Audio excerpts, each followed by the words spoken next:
Getting set for part 3 of the triple header, Travis Lulay, the starting quarterback for the BC Lions in a big game, especially after the Edmonton Eskimos just won against the Ottawa Red Blacks. And the Calgary Stampeders, Bo Levi Mitchell, threw for under 200 yards and was picked off 3 times, although they did win that game last week in Montreal. And Calgary, with Saskatchewan's loss earlier today, can wrap up once again first place in the West Division. And getting set for a video tribute to Wally Buono. But looking ahead to this one, BC Lions, I mean, for all they've done, I mean, it's big with due respect to Jonathan Jennings to have a veteran like Travis Lulay back in there. Right.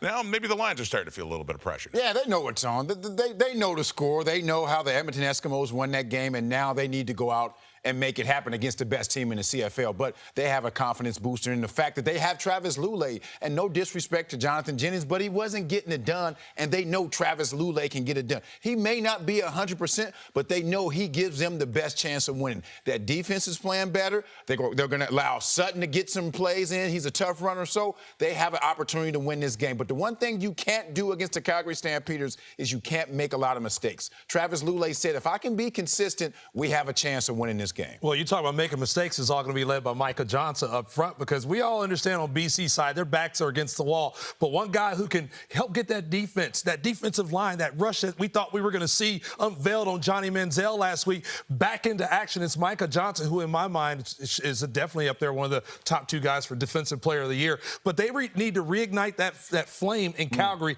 get things going, because, hey, we all see Calgary as a favorite, but it all starts with that defense. Don't you think that when the BC Lions watch the film this week on the Calgary Stampeders and see how tight a game it was against the Alouettes, the lowly Alouettes, that they feel that they can beat this football team? Yeah. I mean, you know, the Calgary Stampeders for much of this year, I say for the first half of the year, seemed virtually unbeatable. I think they never play well in Montreal. No. I never buy into that. That's just happenstance.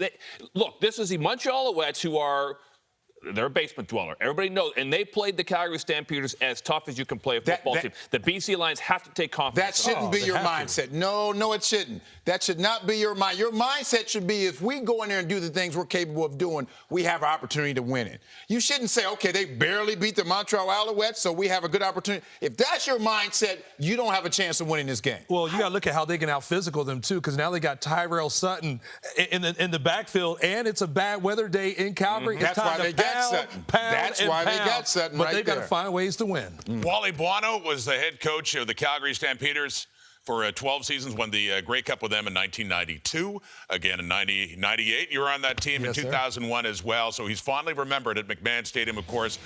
Many good years in the BC Lions, too. His final regular season game at McMahon. A video tribute to be played now before this game. Please turn your attention to the Stampstron. Join us in celebrating an all-time Stampeder and CFL great. Pasquale Wally Buono began his CFL coaching career as an assistant in Montreal in 1983. 4 years later, Wally would move to Calgary to join the Stampeders as an assistant coach. And in 1990, President Normie Kwong would hire Wally as the 24th head coach in Calgary Stampeder history. As a head coach, Wally's football success would continue as he was named as the CFL Coach of the Year in 1992 and 1993 and helped guide the Stampeders to 6 Grey Cup games, bringing home the championship 3 times. Wally would go on to serve 13 seasons as head coach for the Red and White from 1990 to 2002, and in that time accumulated an amazing record of 153, 79, and 2, making him both the longest-serving and winningest head coach in club history. In 2014, Wally Buono was inducted into the Canadian Football Hall of Fame, and the following year, he was appointed to the Order of Canada. With a total of 280 career wins, Wally Buono is the winningest coach in the history of the Canadian Football League. Fans coaching in his final regular season game here at McMahon Stadium. Please get on your feet. Let's make some noise, some appreciation for Wally Buono.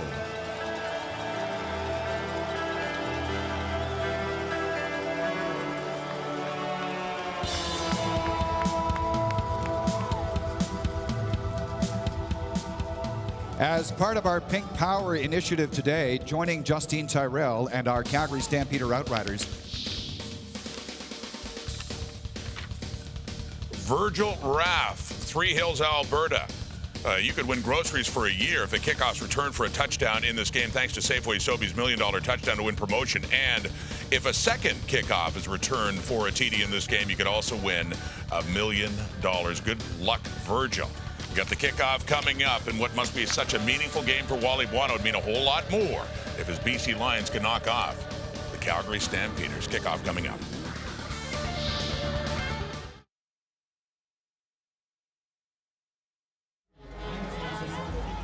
Hello, Canada. It is a cold, chilly Saturday night in October in Calgary. BC Lions and the Stampeders in a Western showdown here tonight. The Stamps can lock down first place with a win or a tie. The BC Lions still fighting it out. Their fate to be determined. Yes, and that fate lies in the hands of Travis Lulay, returning at quarterback, making his first start since September 14th. Jonathan Jennings led the team to a win last week, creating some depth at the quarterback position, but they'll rely on Lulay down the stretch. Bo Levi Mitchell, something we've rarely had to say about him, is he looks to rebound this week after throwing 3 interceptions against Montreal Alouettes. Still got to win, though. That's what he does, and so does this guy. Canadian Football Hall of Famer as a player. He might get there as a coach, too, someday. Fastest ever to 40 wins, Dave Dickinson and his Stampeders have won 3 straight, and the all-time winningest coach in CFL history, Wally Buono. As we showed you the tribute, Wally had a smile on his face, and I'm sure underneath there is some emotion tonight. It's Wally Buono's final regular season game here at McMahon Stadium, where so many great things happened. You know, you were part of it. Yeah, Wally obviously has had a great run in both cities, but won more games in Calgary actually than he has as the head coach of the BC Lions. 3 Grey Cup victories as well. It's where it all began for him as a CFL head coach in 1990. There is a fierce wind going left to right on your screen from the north. Ty Long's going to kick us off tonight. Week 18 will end after some excitement today and over the weekend, and Ramar Morris behind cover, and he will bring the ball up to the 30-yard line on that return. And Bo Levi Mitchell and his Calgary Stampeders in a receiving core that has been decimated by injury, yet they keep on ticking. Yeah, somehow, and this is the testament. Henry Burris and I had a long chat. The debate about quarterback play this season and how good a year Bo Levi Mitchell has had, how you have to factor in how many different receivers he's had to work with this season and try to find chemistry, it seems, with new guys every week. And he's got a new one tonight as well. Former Rookie of the Year in the CFL. He's the near side of your screen. Chris Matthews, former Seattle Seahawk. He's in the lineup, just picked up. Don Jackson establishes the ground game 8 yards out of the chute here for the Stamps offense. Well, you mentioned Chris Matthews, the 2012 CFL Rookie of the Year. He draws in with Mark and Michelle, the latest to get injured in that receiving core. Of course, with the defensive ends, the BC Lions will roll out there. The play of Derek Dennis and Randy Richards at offensive tackle will be key for Calgary's offensive line tonight. Second down and 2. High formation. Hands it off, and once again it's Jackson getting to the 40-yard line. He'll move the sticks right away. Bola Combo in on the tackle. We'll take a look at the BC Lions starting defense. We mentioned those defensive ends. Sean Lemon and Odell Willis, terrific bookends. Davon Coleman has been outstanding on the inside of that defensive line as well. Micah Awe, one of the most physical players in the game, manning the middle linebacker spot as Solomon Elamimian continues to be out of the lineup. Anthony Orange has put together a solid season playing on the corner for the Lions. Double tight end set. Blitz comes. They pick it up. Mitchell goes over the middle, looking for Juwan Brescison, but that came up well short under duress. And Bo was under duress last week in Montreal, was he not? Well, he certainly was. A terrific defensive performance from the Montreal Alouettes. Kept that game very close. Stampeders limited to 1 touchdown in that ball game, as we mentioned off the top. Mitchell picked off 3 times. He and you wonder how much of that is a factor of adjusting to different faces in that receiving core all the time. Bo told us yesterday, though, no excuses. It was on him. Challenges on everybody, he said. One man goes down, another steps up. That's the plug-and-play attitude that really stems back to the days when Wally Buono was here. And, of course, passed on to John Hufnagel.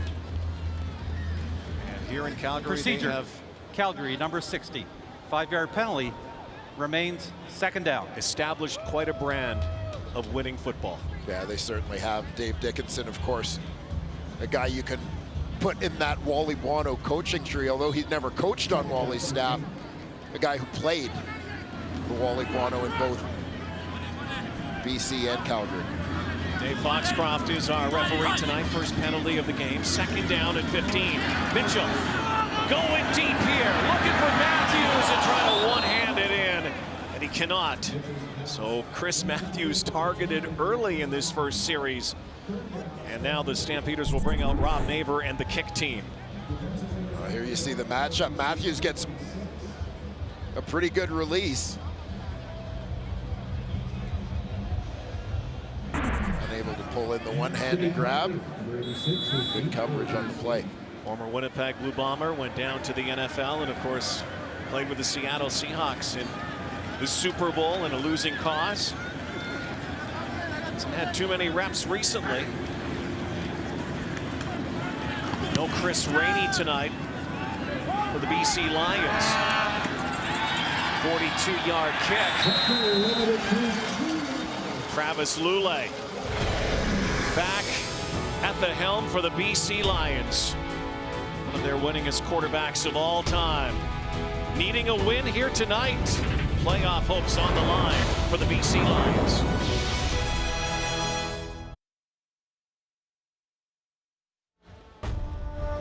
The CFL on TSN is brought to you by the Nissan Kickoff Project. Nominate a high school football player today at nissankickoffproject.ca. Sunsetting here in Calgary, sunsetting on the regular season as well, only a few weeks left. Tough times for the BC Lions. They are in the thick of it, but they've played much better football lately. Winners of 4 of their last 5, including last week against the Toronto Argonauts. And Terrell Sutton gets his first touch as a BC Lion, acquired in a trade from Montreal, and he picks up 10.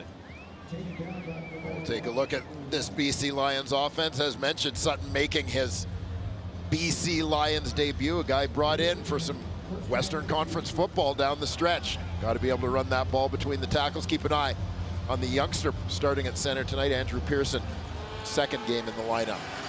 Kingston, Ontario native. Undrafted rookie. 35-year-old Travis Lulay, the Montana State longtime BC Lion, former MOP in the league, turns and hands it off again to Sutton, dashing forward.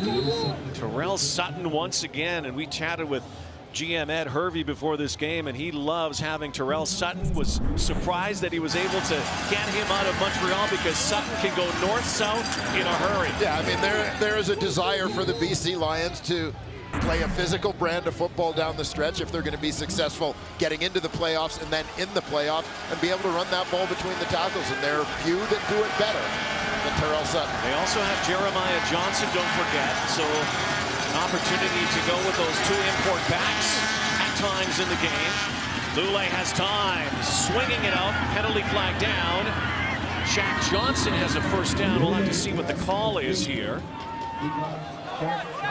16-yard gain for the Lions. Lulay moving the ball quickly here.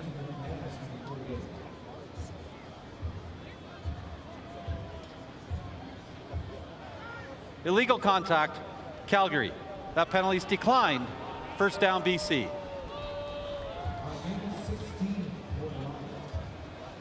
Well, I'm not sure that the illegal contact wasn't initiated by the receiver, Brian Burnham. Watch him on his release. He's going to take on the linebacker. Calgary team least penalized in the CFL has already picked up a couple of flags in this one, and there's Sutton once more, and he's a busy guy. His first game as a Lion, wearing a unfamiliar 13 for those of you who've watched. Terrell Sutton has worn 20 in Montreal, but it wasn't available because Bola Combo has that. I'll take a look at this Calgary Stampeder defense. Obviously an outstanding front, bolstered even more by the return last week of Cordero Law. Linebacking core led by the man in the middle, Alex Singleton, on his way to another 100 tackle season. Deshaun Amos makes his way into the lineup with some injuries. Stampeder secondary got banged up a little bit. Brandon Smith out of the lineup this week at halfback. Amos draws in. We'll see if they go after Amos in his first game. On the roll is Lule. Jump ball too high for Brian Burnham. And that will bring out Ty Long and the kick team. The Lions will get a chance with the wind here. They won the toss, deferred to the second half. And we'll see how that wind plays out here tonight. It's going to get colder. It's about 0 degrees right now. Feels like -6. Feels like a lot worse than that down below. We were down there earlier. Hey, guess what? It's football season. Well, playoff weather, but a day like today speaks to the BC Lions' desire to bolster their rushing attack with that addition of Terrell Sutton. They have been a grit and grind team all year. Not a lot of big plays. And it's grit and grind time as Ty Long pours one through, and the BC Lions with the wind strike first here tonight. Lions try to match the Edmonton Eskimos in the West after the Eskimos win today. Bombers won as well. The West gets crazier. Bo back to work in a moment.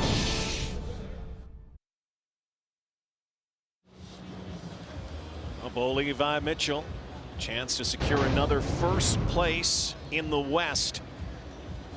Dude just wins. Yeah, you look at the the many marks he has established. You know, we keep saying best start in CFL history. Made through 82 starts. We're not really talking about the start of a career anymore. This is the story of his career. Most outstanding player a couple of seasons ago. Bo has won a Grey Cup with the Stampeders. You look at the Stamps, who have nearly been indomitable in the regular season the last couple of seasons. It's not about right now. It's not about the regular season, I'm sure, for John Huffnagel and company. It's about the Grey Cup game. Yeah, it certainly is. And the challenge, I think, sometimes when you're John Huffnagel, Dave Dickinson, the Calgary Stampeders, is remaining focused on the regular season and not thinking ahead to getting another chance in the Grey Cup game. Well, they've had their chances. A couple of opportunities the last 2 Novembers. Many felt they had victory in their grasp, snatched away by Ottawa, and then, of course, by Toronto.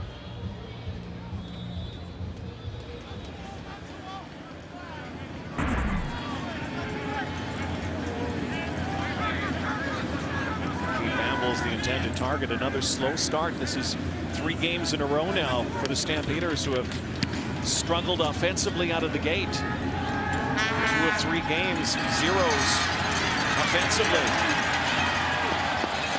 Anthony Parker, the former Calgary Stampeder, and Dino on the return. Travis back at work midway through the first quarter.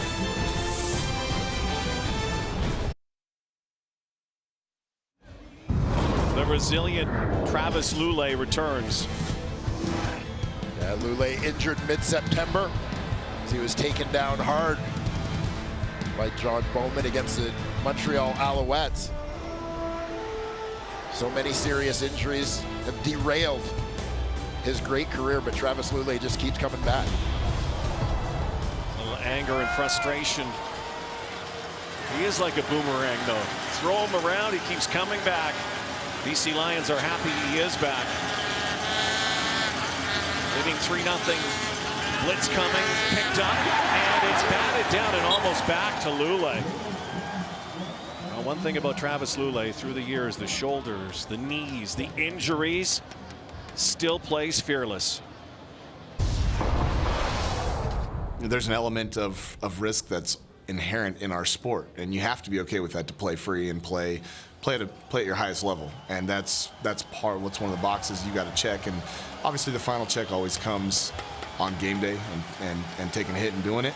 you just have to play knowing that there's risk involved. Guy who got the job a few years ago. The only way it was ever relinquished is because of injury. A winner. Lule chucking deep here. Behind coverage, and what a catch, what a throw. Brian Burnham, how did he come up with that in double coverage on an absolute dart from Travis Lule? I'm waiting for the replay to see how Brian Burnham came up with it, because it looked like he kind of reached around the defender, took it off the defender's Tunde Adelike's shoulder. One-handed catch by Burnham, who's known for those spectacular grabs. What a catch. 54-yarder. Terrell Sutton crashing and bashing once more. Brian Burnham burns the Stamps with a spectacular reach back one-hander. Well, Burnham has certainly made a reputation as one of those guys in the Canadian Football League who just has a knack for making the tough catch. You have to see that on replay, because live, you kind of see it. When you see it on replay, you realize, guess what? That's 1v1 stuff right there. You can't ask for much more in coverage. 1v1 and 1v2 territory. Double coverage. 2nd and 4. Lule, good protection. Firing. Here Thurman watching Jeremiah Johnson drawing in that time. So another drive after an amazing catch by Burnham and a huge play. The best that the Lions will do will be a field goal attempt by Ty Long.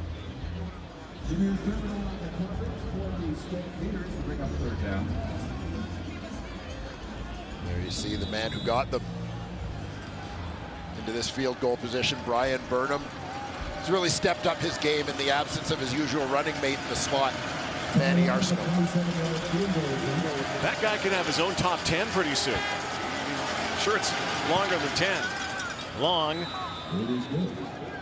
puts that through, a 27-yarder. Brian Burnham starts off the highlight reel tonight. What a catch. It's a 6-0 BC lead on Saturday night in Calgary.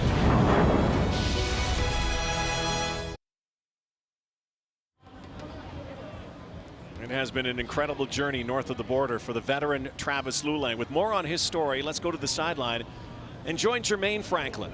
Thanks, Rod. You know, it was just 4 weeks ago where Lule suffered a shoulder injury, and now he's already under center at the most crucial time for the BC Lions. Now, Lule did tell me that pain will be a reality for him, but it certainly will not be a distraction. He has suffered injury enough in his career where he knows how to prepare mentally even when he's not 100% for games. Lule also said that if he's thinking about anything besides putting the ball in the right places and reading defenses, he's not ready to play. That will not be the case tonight, especially since he's had 2 weeks of practice leading into this game. Well, it doesn't surprise most of us who have watched Travis Lule. $6 million man. They just keep rebuilding the guy. Heart, soul, and success. The story of Travis Lule. He gets the ultimate respect from this guy. He could have quit at any point, you know, once Jonathan had that 5,000-yard season and everybody was speaking about him like he's a messiah, that, you know, he could have said, you know, I'm done with it. And, you know, I had a good run. I'll go hang out with my family now and become a, you know, a worker or whatnot. But, you know, he stuck to it, man. He shows the passion he has, the love for this game and his team. And I think he's never let that not be known. Bo looking for his first completion, batted down. Whistle down, incomplete. Bo Levi Mitchell told us yesterday that he has a lot of respect too. There are times when he chatted with Travis Lule when he was on crutches before games, and if the cameras spotted Travis with crutches, Travis would cast the crutches aside. Yeah, never wanting to show any sort of weakness. You know, it's funny to hear Travis Lule talk about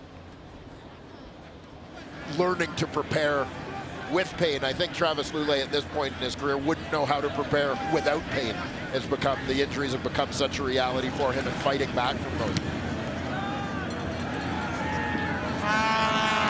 Again, Anthony Parker on the return tonight. Gets the edge. Oh, what a block there. And Parker bursting down the sideline. He's still on his feet. Anthony Parker trying to score. Down near the 3-yard line as Patrick Levels comes back to get Parker, who is back home again. The former Calgary Stampeder and Dino, who had a lot of spectacular plays like that here at McMahon. 79 yards from AP. Yeah, Anthony Parker certainly happy to get this opportunity here in Calgary tonight, making the most of it. The team that, with the emergence of guys like Lamar Durant, Juwan Brescison, released Parker at the end of training camp. He caught on with BC as they had some injury issues. Has gifted Travis Lulay in the offense. Great field position here. They move it back to the 4-yard line. Ideal starting position. Again, keep in mind, Chris Rainey not in the lineup. Their premier returner. And there's Jeff Reinbold, who runs the special teams for the Lions. That has to feel good for Anthony Parker. Oh, no question. Parker, the 3rd overall pick in the draft back in 2011, and this was kind of what was expected for those who saw Anthony Parker play regularly during his university days with the Calgary Dinos. I mean, this is as explosive and dynamic a player to play Canadian university football as I've ever seen. And a cast aside, looking for work, found work in BC, and almost had the touchdown here. Lions threatening. Lulay has to chuck it away. Looking for Devere Posey.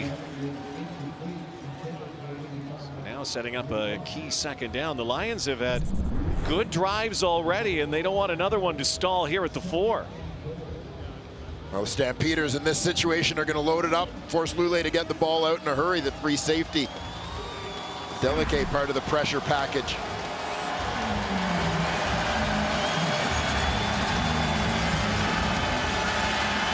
Second down. It's too early for all that running, man.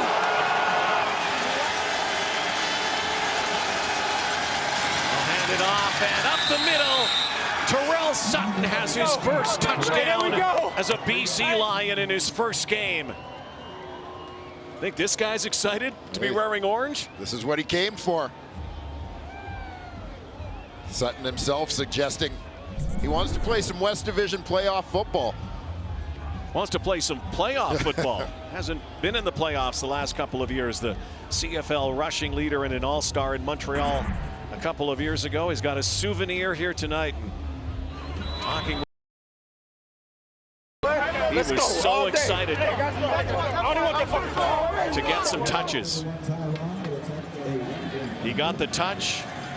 He got the touchdown. Ty Long point after, all of these points coming with the wind, and right now the Lions are roaring here in Calgary tonight. Terrell Sutton over the moon to get a fresh start. That was his line, right? I haven't been in this fight for a few years now, and so I feel rejuvenated. I feel like I can come over here and bring something to the team that they don't have, and only enhance what we got. I just want to hit people. I just want to go out there and play ball. It's getting cold, so you got to come see me at the end of the day. Summertime ball, flashy ball is over, so let's go ahead. When asked by Jermaine Franklin yesterday, what does that mean? What kind of ball is that? He says, I'm a baller. Guess what? That's what he is, Terrell Sutton. Yeah, he talks the talk and walks the walk. Sutton backing it up early here in his Lions debut. Again, used to wear number 20, now number 13. He liked number 13. Would have worn that in Montreal, except, oh yeah, nobody can wear that number. Sutton has sudden impact for the BC Lions in this first quarter. Under 3 to go. Lamar Morris brought down at the 28-yard line, and the BC Lions fired up here out of the gate tonight, Dwayne. Yeah, the Lions got exactly what they needed, which is a a quick start in this football game. Containing the Stampeders offensively as they try to find their way. Getting some big plays, helped out by special teams. Early on, that big return from Anthony Parker. Oh boy.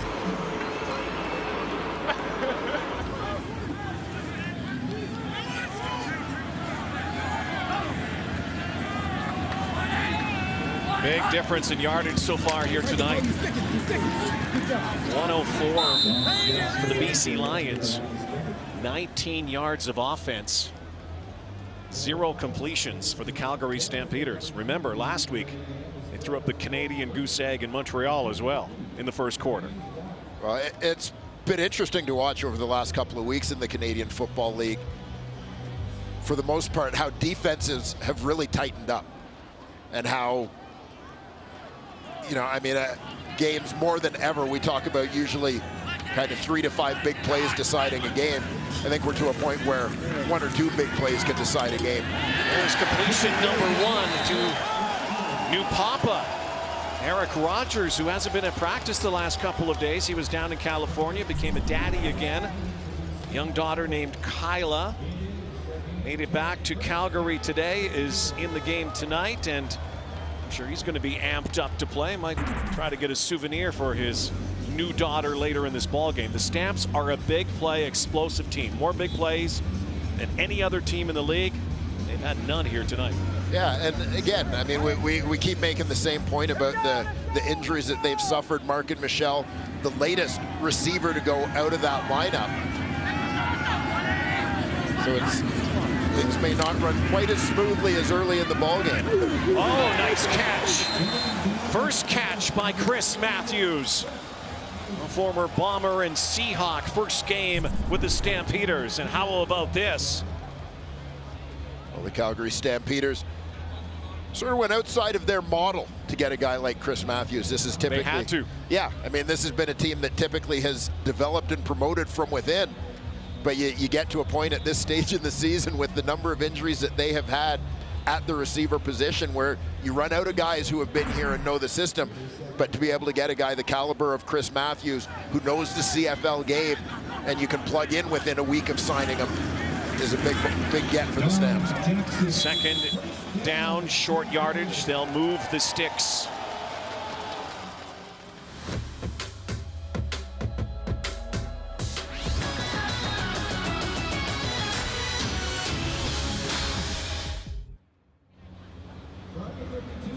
Chris Matthews, have a guy through the years who's been the right place at the right time.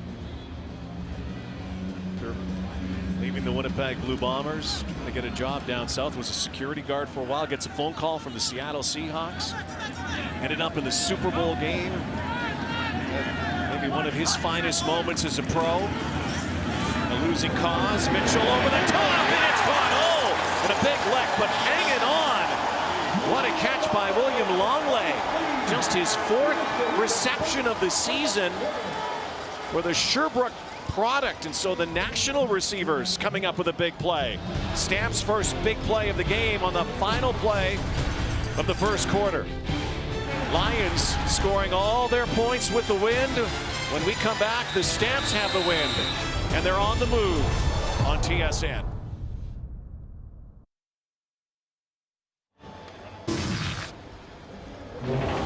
Team scrapping for its playoff life over the next few weeks. The BC Lions come out roaring here tonight, 13-0 over the Stampeders. Look at the difference in numbers. We'll see if the wind has anything to do with it, because it is a strong wind blowing. Stamps have the wind blowing right now, and Bo Levi Mitchell finally getting the big play that he was so coveting late in that first quarter. Well, I mean, you just needed to look to your fullback. William Longley, terrific catch, took a big hit, but hung on to the football. He doesn't get those looks very often. Mitchell with a perfect throw. Great concentration on the play. Collision of 23s here. Being able to hang on to the ball. Took a shot to the helmet as well from Nate Hamlin. The Stamps change ends. Scrimmage from the 31-yard line. Their furthest drive downfield so far here tonight, and again with the breeze. Mitchell, play action, goes over the top, and it was almost picked off by Gary Peters. Oh, Levi Mitchell lucky that that was not intercepted. Yeah, it looked like Mitchell's signals may have gotten crossed a little bit in terms of where this ball was going with his receiver. Markeith Ambles just led him a little bit. Peters, as you said, nearly came up with great diving effort. So many different receivers, 7 receivers on the injured list this season. All-star caliber receivers as well. Just to make it interesting for Bo Levi Mitchell. And again, incomplete. That time looking for Eric Rogers. So Rene Paredes will come out. Well, neither team is having much success throwing the football in the early going. Not a shock, again, given the temperature here. But it may come down to that running game, and as we've seen in the early going, a big play on special teams, maybe a big play on defense somewhere along the way that ultimately determines the outcome. Rene Paredes has the gloves on, kicker tonight. Puts the Stampeders on the board, down 10 now.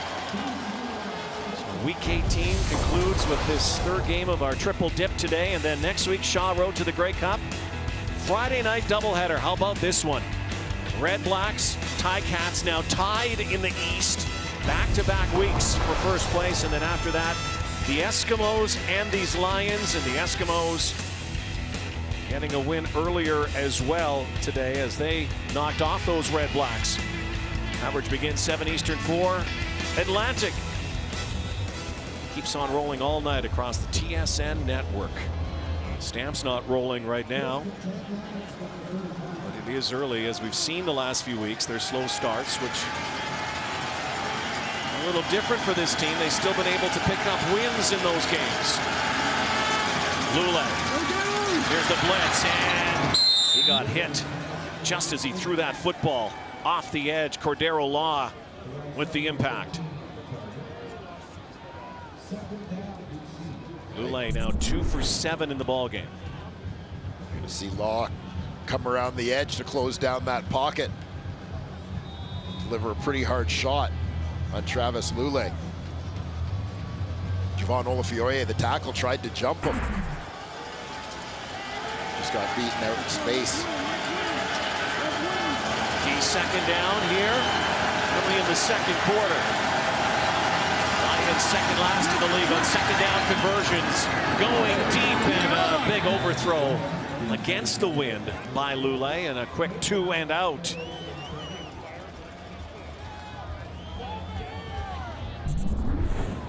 Watching the way Travis Lule threw this ball, looking for Brian Burnham.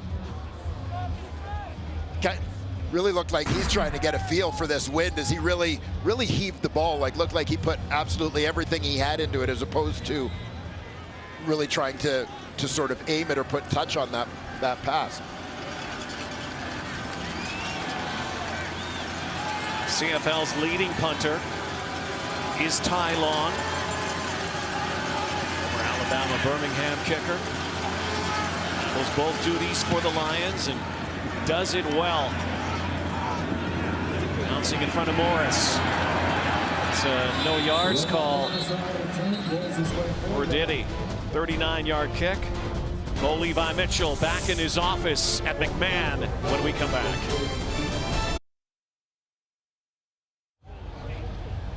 Well, right there are a couple of guys the Calgary Stampeders would love to have in uniform today, but they are among the many Stampeder receivers on the injured list. Kamar Jordan and Davaris Daniels, their top 2 receivers this season. Joined by Reggie Begelton and most recently, Markin Michel. Over 2,600 yards and 19 touchdowns in injured receivers. And this is just Eric Rogers' 2nd game back after a long stint on the injured list. Bo Levi Mitchell, who's thrown 19 of 29 touchdowns and missing in that lineup. There goes Don Jackson. Oh, he's wrapped up. Had to be there. Winston Rose got to him. So Bo Levi Mitchell, it's not who is not here right now. It's who's here. It's not easy to replace, top receivers in the league that, are, top playmakers out there that can score touchdowns at any point. But still have faith in every single guy that we have out there. And I think that's the most important thing for the guys to know. And I know my receivers know right now that I have faith in every one of them. Whoever's out there, I'm giving them the ball. Well, including that guy, Chris Matthews, in his first game. And Don Jackson. The Lions are not fooled. Ivan McLennan tackle for a loss of 3 yards. BC Lions defense snacking so far here tonight. Doing a pretty good job after Jackson has bounced a couple of these runs that start off between the tackles. He's bounced them to the outside a couple of times. This time Ivan McLennan manages to keep contained out there waiting for him. Step up and make a play. Second leading punter in the league on net punting is Rob Maver. Trying to angle one. This is going to bounce in. Stamps will get a point here on the Rouge. Make it 13-4. Stamps offense struggling right now. Second straight week over a first half.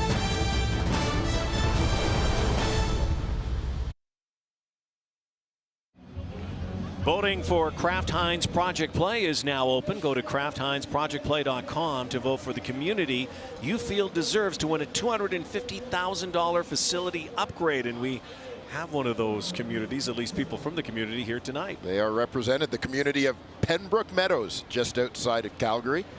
They want to create an all-access playground at St. Peter Elementary School. 40 of the kids are here today. Great promotion through the years. Can't think of anything better than to help a community so the kids can play. 5 receiver set. Lule turns, hands off to Sutton. Terrell Sutton again. 5 yards makes that second down a whole lot easier. Terrell Sutton has always been a physical runner, but he seems to be bringing a little extra violence with him. Certainly motivated to put on a show for his new teammates. Dropping the shoulder there on a pretty good linebacker, Jameer Thurman. Well, as he said, he's rejuvenated, he says, and will be in the playoffs for the first time. So that's no given right now for the Lions in the West. Once again, it's Travis Lule with a completion, and Corey Watson has his first. Jeremiah Johnson, who has been their feature back, and coming off his best game last week. Bit of a big move for Wally Buono and the BC Lions this week to put Sutton in. Jeremiah Johnson. Lions as a whole, actually, after the Sutton trade was made, posted a season high 187 as a team. Season high 118 personally for Jeremiah Johnson, who had 12 touchdowns last year. Jeremiah Johnson. That's a lot of dancing. Jarius Jackson on the sideline. Tough week for him. His laptop stolen out of his vehicle. His life's works in there. Had a bunch of other stuff and put in a reward out as well. Needless to say, challenging week for the former Lions quarterback. Runs their offense. Here comes the blitz. Lule heaving it to the sideline. That was a throwaway to protect the field position. He knew he was in trouble from the get-go. Ricky Collins was the intended target, so again, busy punters here tonight.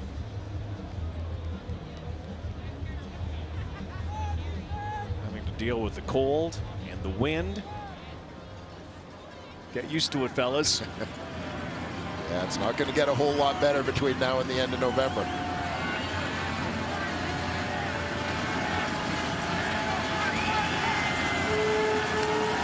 there's a gadget going on here, and it's not going to work. Direct snap and a throw out. That did not work for the BC Lions. Jeff Reinbold had something going. Cody Fajardo and the Lions get stopped, and they turn it over on downs when we come back.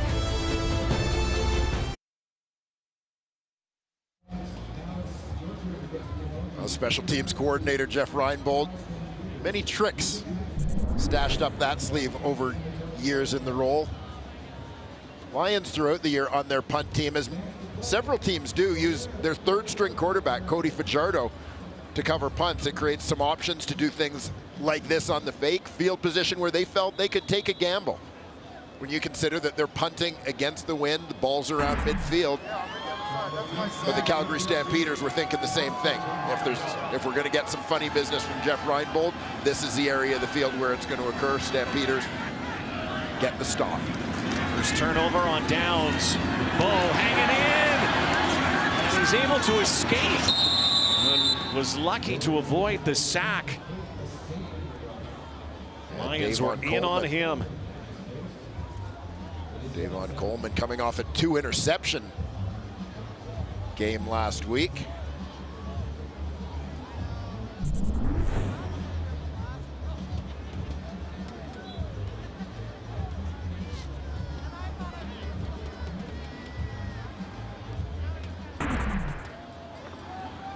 Coleman with 2 picks in one game. Doesn't happen very often from those interior linemen. Lions blitz again, swinging it out to Jackson. Cutting back and will not get the first down. So despite that trickery that didn't work for the BC Lions, it's going to be 3rd down and almost 2.5 yards. Yeah, Stampeders are staying out. Yep. Good execution from the Stampeders in that 2nd and long situation. The Lions basically are sitting their DBs back around that 1st down marker in position to come up and make a play. They got it, but the Stamps are close enough to go there. Bo stays in, trying to get the Lions to jump 2. 3rd and 3, handing it off, and he's not going anywhere. So back-to-back series and turnovers on downs. Odell Lewis stonewalls the Calgary Stampeders. Yeah, Lewis just inside that left goal post. See him throw his man Brad Erdos aside. And pushes back. It actually was Lewis with the first contact.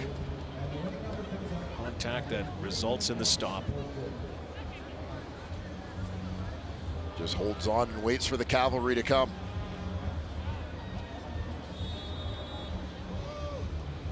So no harm, no foul for the Lions after the gamble on 3rd and the trick play. All day. Get it back almost in the same field position. Over 6 to go before halftime. 9-point lead for BC. They get an 8th win. Stay in the thick of it in the hunt for a playoff spot in the West. Devere Posey.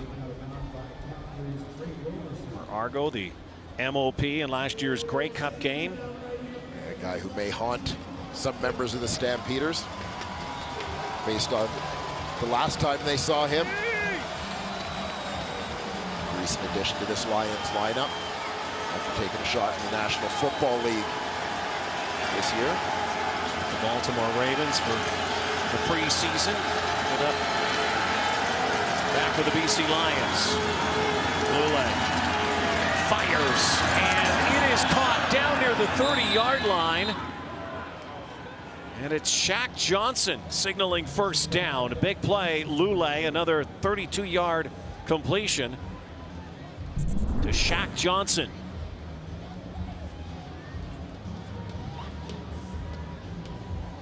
Shaq Johnson right down the hash mark. A good adjustment to the ball. You saw the defender in coverage.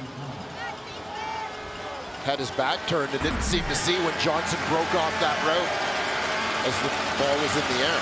Jack Johnson's really coming to his own. Terrell Sutton tackled after another 4 or 5 yard gain, but Jack Johnson, Southern Ontario kid who a couple of stops in university and junior and then ends up with the BC Lions, has become one of their go-to guys. Yeah, bounced around a little bit collegiately, but a former Canadian University Rookie of the Year, starting his career at McGill. Eventually transferred to Western, also spent some time playing junior football with the London Beefeaters before being drafted by the Lions. 4th round, 2014, Lule hanging in, going deep end zone. And Devere Posey wants a flag as he went leaping into the air. And Lule can't connect. So again, the field goal unit stepping on the field. Is Wally Buono going to challenge this? May have a point. Trey Robertson. Yeah, some hand fighting, but watch, it looks like Robertson, not sure whether that's Robertson extending. Wally is going to challenge. Well, Travis Lule, you see, he was calling for the challenge right away. Wally's in a 50-50 on challenge flags this season. 4 of 8. BC is challenging that there was defensive pass interference on their receiver number 85. We'll review the play. That's the only mitigating factor, maybe the hand fighting that went on before that. But it's at command now, and they're looking at this at a variety of angles. And there's the matchup, Robertson versus Posey on the outside. Good coverage with the ball in the air. You see they get tied up in the last couple of steps. There's that contact between the two, the hand fighting that we talked about. You know, and it's tough to say at the end here whether there's a push from Robertson or if it just looks that way when Posey jumps. Initially from here, first glance, you kind of think, okay, where's the flag? Looked like immediate interference. Wally Buono now forced to use that challenge flag.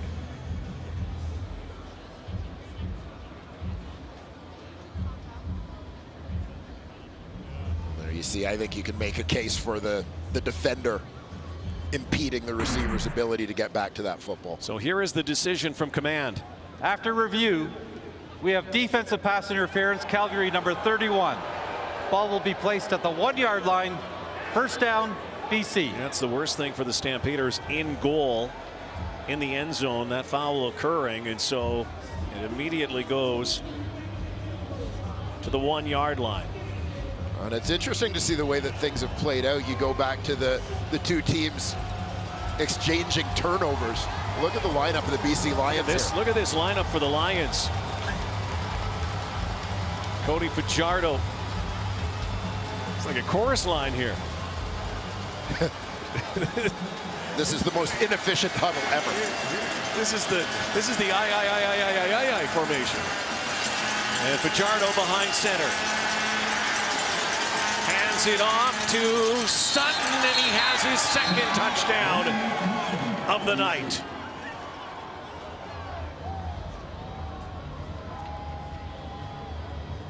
Well, Terrell Sutton follows the O-line after they huddled up in a big line. And the BC Lions taking it to the Calgary Stampeders here in this first half tonight. And obviously the idea is to create some confusion, not let the Calgary Stampeders have any idea until the last second know how they're going to line up. I like that kind of stuff every once in a while. Well, you've got to be creative, right? I mean, in a 9-team league, obviously there becomes familiarity very quickly. So you try to do some unique things, and Jarius Jackson comes up with one there. Do you hold your cards till later in the season, till now as well? Well, or? You know what? For a team like BC, there's a little bit of now or never for them. They're in the middle of a fight, so I don't think you hold cards for later because there may not be a later. They've got to find ways to get it done now, and frankly, so far tonight, they've done a terrific job. And there is a team that has some creativity, but also a team that has to put its nose to the turf right now. They've been able to grind out wins, as Ed Hervey told us earlier tonight, the GM of the Lions. You know, they've had to win some ugly games, and this is the time of year where ugly is pretty. You just take the W. Ty Long. So put up 20. 16-point lead for the BC Lions and 2 touchdowns already from Terrell Sutton, paying dividends on that trade from Montreal. On a drive that began with the Stampeders taking a 3rd down gamble around midfield. Defense led by Claudel Lewis came up big. Strike down the middle of the field to Shaq Johnson. Then a pass interference call in the end zone on a pass intended for DeVere Posey. Terrell Sutton,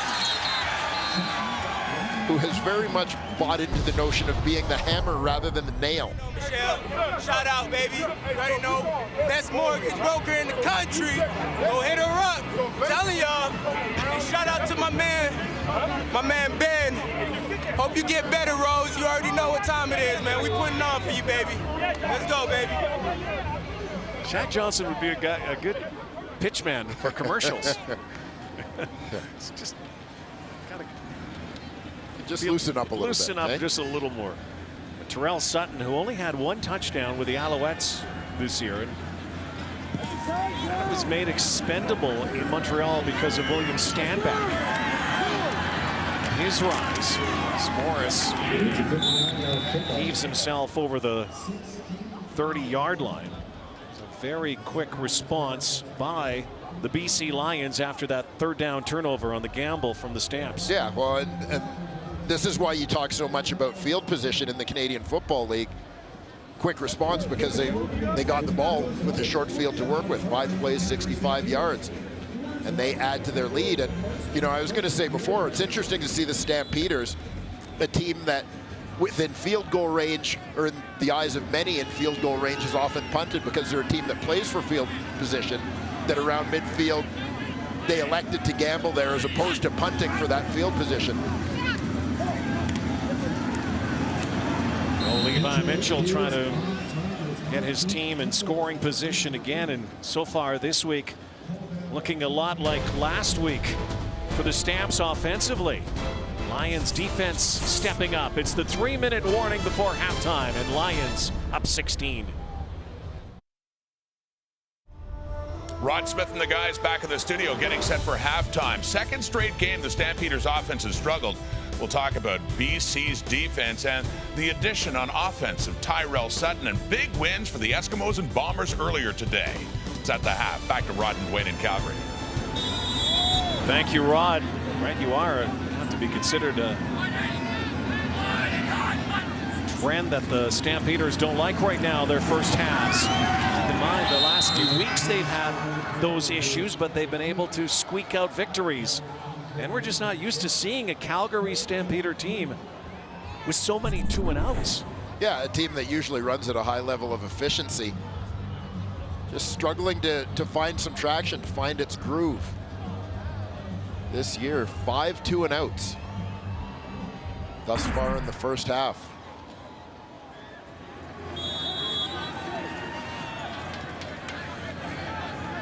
Izzy Rob Maver in this first half. They put 2 returners back, the BC Lions. Already a great return by Anthony Parker. This one is muffed by Ricky Collins in Calgary. Looks like they have it.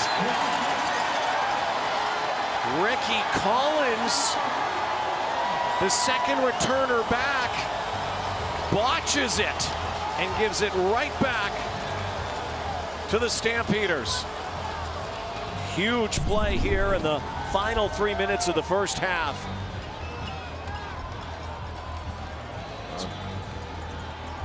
One of the Stamps' best special teams players, Wynton McManus.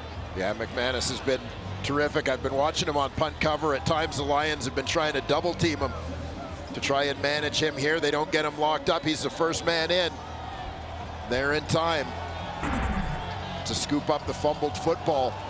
and give his offense a very short field with which to work. A much-needed short field. Stamps the best turnover ratio in the CFL, and they make teams pay when they turn it over. Bo, pocket closes, throws end zone, touchdown! Chris Matthews, welcome back to the Canadian Football League.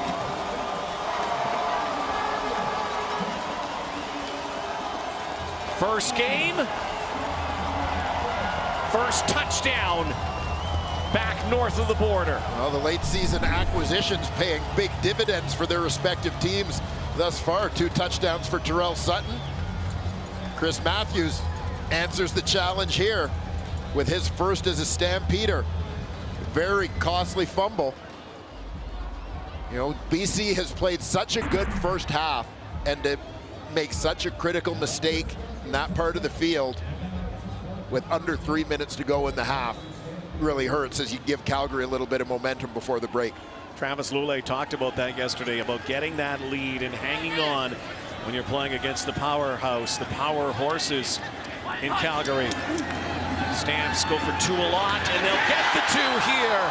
Markeith Ambles, now 7 for 11 on the season on 2-point converts. 1 possession ball game.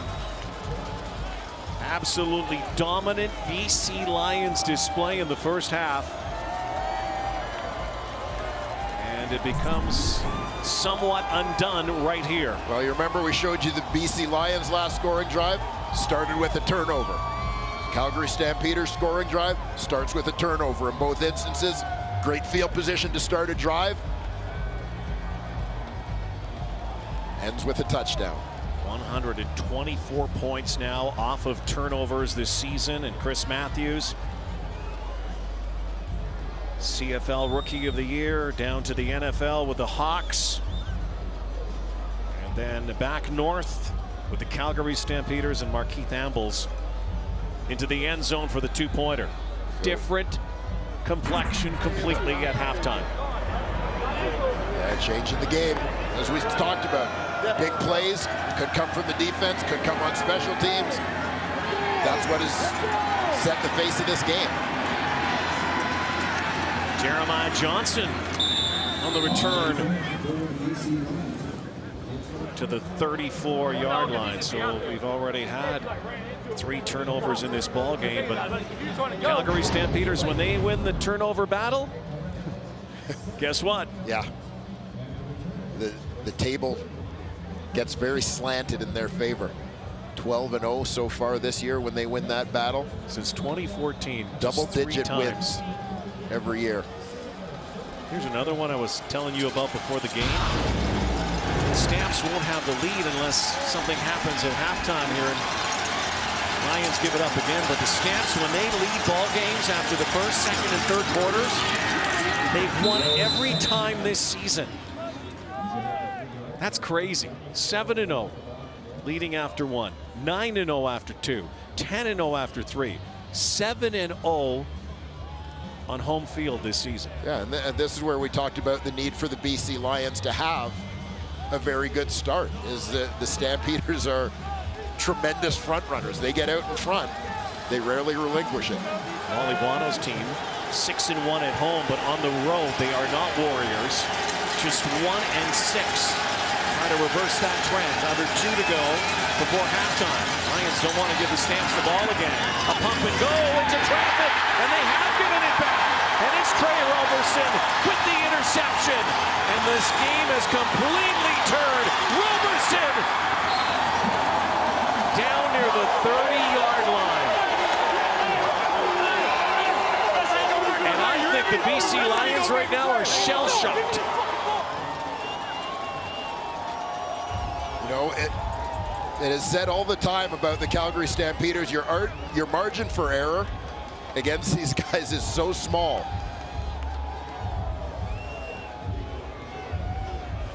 And again, you put together a very good, keep an eye on the outside here, but you put together a very good first 27.5 minutes against the Calgary Stampeders. and yet suddenly you find yourself possibly tied at the half, depending what the Stampeders are able to do here in the final 2.5 minutes of the quarter. They are After the interception, the ball back. Major foul, illegal block, BC. Half the distance to goal, first down, Calgary. Half the distance they were bringing the ball back. Now they're moving it forward. So that's getting better for Trey Roberson. Grandson of CFL, a Canadian Football Hall of Famer. Larry Highbaugh, 3 picks on the season, almost took it the distance, and I guess I spoke too soon. The Stampeders could pull into a tie here before halftime. That was easy pickings for Trey Roberson. Yeah, things are pretty well covered up there by the Calgary Stampeders, one that Travis Lulay tried to force into coverage. But, you know, between Trey Roberson and Nick Marshall in Saskatchewan, we may have CFL teams scouting U.S. college quarterbacks for the purpose of turning them into corners the way these guys have performed this year. Mitchell, kill shot, touchdown! And it is Ambles in the back of the end zone. And the Calgary Stampeders, in a blink of an eye, are 2 points away from tying this up. Completely changing the face of the game. 2 BC Lion turnovers, a muffed punt, followed immediately by an interception. And a first half which the BC Lions owned. Except for the last 3 minutes. 2.5 minutes. Game completely changed. They'll go for 2 again. Yeah, a very high percentage on 2-point converts. This to tie it up. Mitchell. So there is a blemish. 2 touchdowns by the Stamps in 51 seconds. And Markeith Ambles, his first CFL touchdown, couldn't have come at a better time after Trey Roberson with a huge assist on the interception, and again, more points off of turnovers. Yeah, and it gets right here. Ricky Collins has trouble fielding the punt. Winton McManus with the recovery. Mitchell steps up, finds Chris Matthews in the end zone for his first TD as a Calgary Stampeder. Trey Roberson with the pick. Penalty against the Lions. Once again, it's short field. Mitchell goes for the jugular. Finding Markeith Ambles for his first as a Stampeder. No Kamar Jordan, no Devaris Daniels, no Markin Michelle, no Reggie Begelton. No problem for the Stampeders. Chris Matthews and Markeith Ambles become the next men up. So what? He still could have Calgary on top by halftime. Jeremiah Johnson is going to be run out of bounds. 1:20 to go. Quick 2 and out here. Stamps might get the ball back again. Travis Lulay trying to settle the ship here. Oh, this is it. You don't have to score, but you need to run some positive plays, pick up a first down or 2 here, at least to stop the bleeding. Yeah, good throw. Tell them what you got to do. The former Houston Cougar. Hey, let's go. Let's go. He was brought into the fire with all the injuries, but the Stampeder MO has been next man up throughout their lineup. Next man up tonight have ended up in the end zone. Matthews and Ambles. Give it to Sutton. And I like this call with the way that Sutton has run the ball behind that Lions offensive line so far tonight. Positive plays, a guy who's a little bit of a tone setter, physical runner. You'll see it again here. Sutton with 59 yards already in this football game. Watch him as he lowers the shoulder. You know, the pile always seems to be moving in Sutton's direction, never getting knocked back. Game that was pretty clean until the second quarter. We've got a lot of turnovers here now. The very sudden turnaround fortune. So Travis Lulay trying to make amends. First down. Might be able to get this in field goal position, but they're going to have to get it a long way down there. Ty Long's career long is 51, but 51 tonight is like 71. Yeah, working in this direction. Lions will need much more than that. 49 to work with, though, for Lulay. Settle things down. And a first down run from Terrell Sutton. 3 yards, likely a passing down now. That only ate up a few ticks on the clock.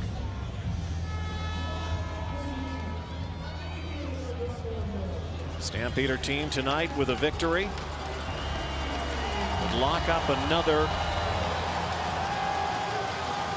home bye into the West Division Final. Guaranteed first place. Saskatchewan lost earlier today in Winnipeg. They were throttled 31-0. Lions trying to spoil that here. Quick hitter through the mitts of DeVere Posey. 19 to go, and Long will come out to kick, but it will be a punt. Lamar Morris is going back. Yeah, a bit of a tough catch for Posey with that ball. His momentum's going in on the slant. The ball's kind of thrown to the back shoulder. Tough adjustment. Catchable ball, but a tough adjustment for the receiver. Well, with a return here, Morris could put them in field goal position.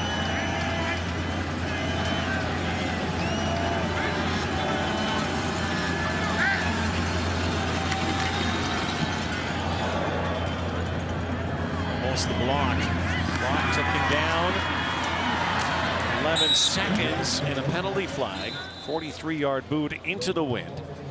Looks like the final play of this first half that was completely owned by the BC Lions up until the late stages. Bo Levi Mitchell. Like another week of turmoil in the first half offensively, and then suddenly 2 massive turnovers. Yeah, you can't give the Calgary Stampeders those kinds of gifts and not expect to pay. Third meeting of the season, second meeting of the season. The third meeting will be in the final week between these two teams and could have some serious implications, especially for the Lions. Schedule, arguably the toughest of those teams fighting it out in the West. Illegal block, Calgary, number 3. It's a 10-yard penalty. First down, Calgary. I believe Levels was matched up on Wayne Moore, who's become one of the Lions' top special teamers. Moore was the first man down the field. Levels got him in the back.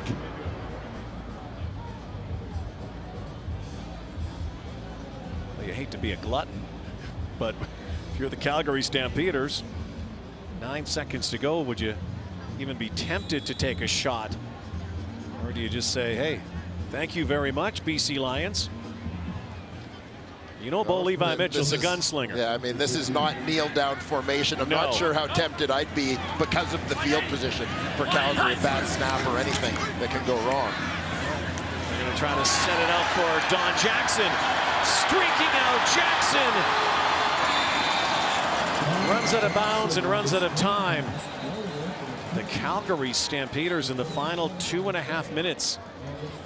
Oh, Levi Mitchell still thinking he's there's a lobbying second left. for one more second on the clock, hoping for a little bit of help from the hometown timekeeper. Had there been a penalty on that play, they might have been able to come out and kick a field goal, but that's the way it was working for Bo Levi Mitchell. Suddenly got some mojo in the final few seconds. With the timer, please add 1 second. They are putting 1 second back to the game clock. Let's take a look here. For a second, for a millisecond, it looked like there was nothing left, and maybe there is 1 second left. Keep an eye on that clock up in the top left corner. Listen for the whistle.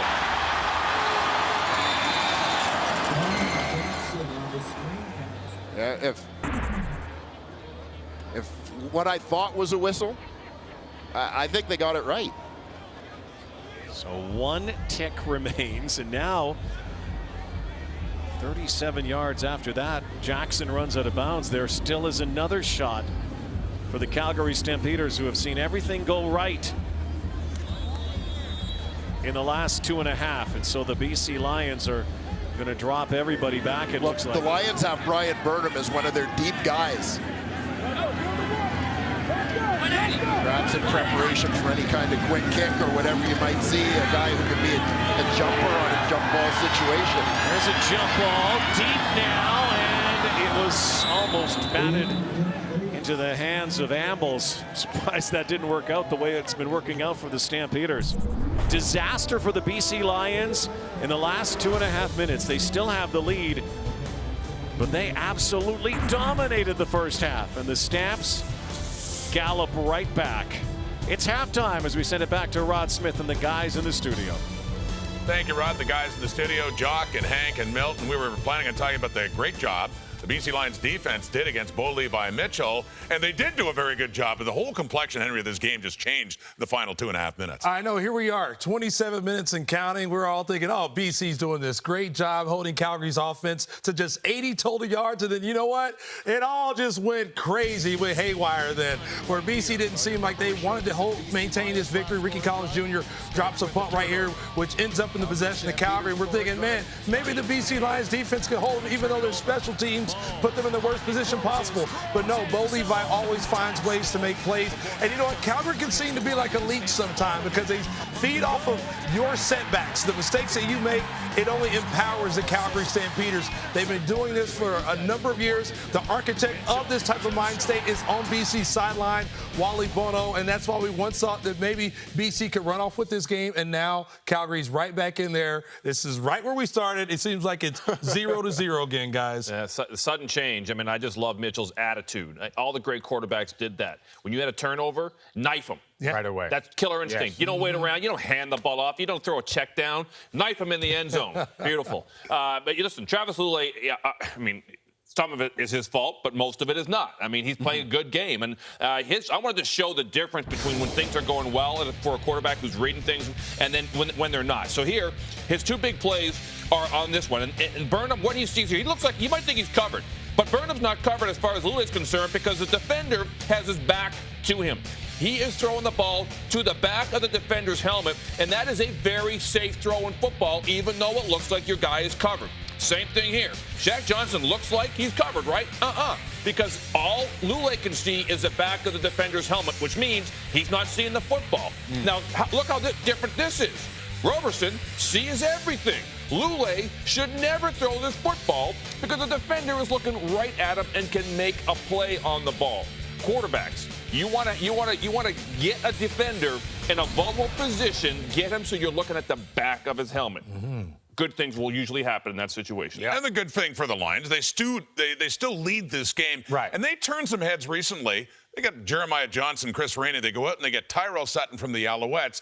Kind of seeing why in this game so far. Yeah, without a doubt. And talking to G. Roy Simon, of course, the Hall of Famer and one of their good young scouts, and, of course, Ed Hervey. They like Jeremiah Johnson, but they needed someone who can run in between the tackles. When you start playing in October and November, you need that tough runner that's going to come downhill, who's not going to avoid any contact, and that's Tyrell Sutton. He's not going to avoid contact, and very few DBs and those smaller linebackers want to hit a big guy like him. He looks for that contact. He's going to make some big plays for him. It would be nice if they can keep Jeremiah Johnson and Sutton in there, but based on what we've seen with that punt return, they need to get Chris Rainey back out there, so one of those guys may have to go, and it may be Jeremiah Johnson. It'll be interesting to see, and if the Lions can somehow hang on after the collapse late in the half, that would be impressive. The impressive wins of the Eskimos and Bombers today. We're going to talk about those as well coming up.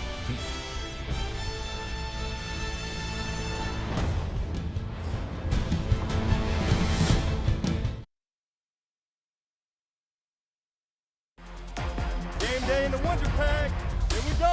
Two rivals going at it. Possible playoff preview. Forrest lost it. Picked out of the air and brought back the other way. Touchdown. Floro stands in and throws. The pass is intercepted. Picked off by Taylor Loeffler. The pass is caught deep to Garvin Adams. Adams, touchdown. Strebler has a man. Dressler, what a catch. Touchdown, Winnipeg. And the Winnipeg Blue Bombers with authority win it 31-0. The Eskimos look to snap a 3-game losing streak. Martese Jackson with a cutback there. Jackson will score. Trying to get back to 500 on the season. It's C.J. Gable looking for his second touchdown of the game. Away goes Brian Mitchell, his biggest catch of the game. Touchdown Edmonton. Bounce back performance by the Edmonton offense. The West gets even tighter. Yes, as said by Chris Cuthbert, even tighter. Two teams that really needed wins for the playoff hopes got them. Especially impressive for the Edmonton Eskimos beating the Ottawa Redblacks, maybe Winnipeg, 31-0 over Saskatchewan. Jock, which impressed you more? Well, it's hard to pick because that was two very impressive wins by two teams that needed it big time. But I guess if I had to choose, I'd have to go with Winnipeg only because it was just such sheer domination in all aspects of the game. They threw a no-doubter. I mean, it was like from 2 minutes into that game, they just took control, and Saskatchewan had absolutely no chance. Shut out for the first time since 2014. It's not easy to shut out a team in the CFL. It is a very difficult thing to do, and they did it, and they did it with great intensity in front of their home crowd. Well, I think we found out even more that Saskatchewan can't win a shootout, especially when it comes to their offense needing to win a game. But for me, it definitely had to go with the City of Champions. Edmonton, all the pressures on that team to make it to the Grey Cup, at least get into the playoffs and be competitive. Because anytime you have a quarterback the bar of Mike Riley, you know the bar is set awfully high. The world of expectations is for this team to be in the Grey Cup. That's why the Grey Cup's there. That's why this team is stocked up. They've had their injuries, but they went out, they got another guy putting up big yards besides Duke Williams, which is going to make this team even more lethal going into the playoffs. Both impressive wins, and I'm going to go with the Bombers, though. You got to think about it, 31-0. And I don't care who you're playing against. You hold them to 0 points.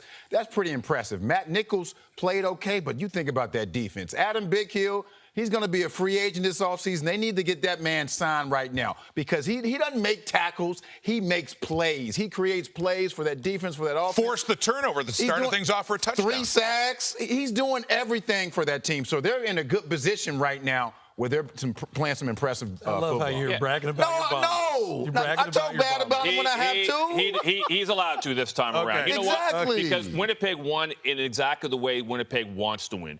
Turnovers on defense. That's been their identity for a few years now. They got that. 2 quarterbacks contributed. So Nichols played well. Strebler comes in, throws a touchdown pass, and rips off a big run, then scores a touchdown on the plunge. So they're getting contributions from all angles. Great intensity, great defense. I mean, that's how they want to win football games. Hey, Henry, we didn't ask you to criticize your Red Blacks today. No. Hey, when Big one coming up against Hamilton, when Big Hill gets paid, he owes me a cut. I just made him some money. Calgary Stampeders trying to wrap up first in the West again. They can do it with a win. They got a whole lot closer. Down now, only 2 points. Second half still to come.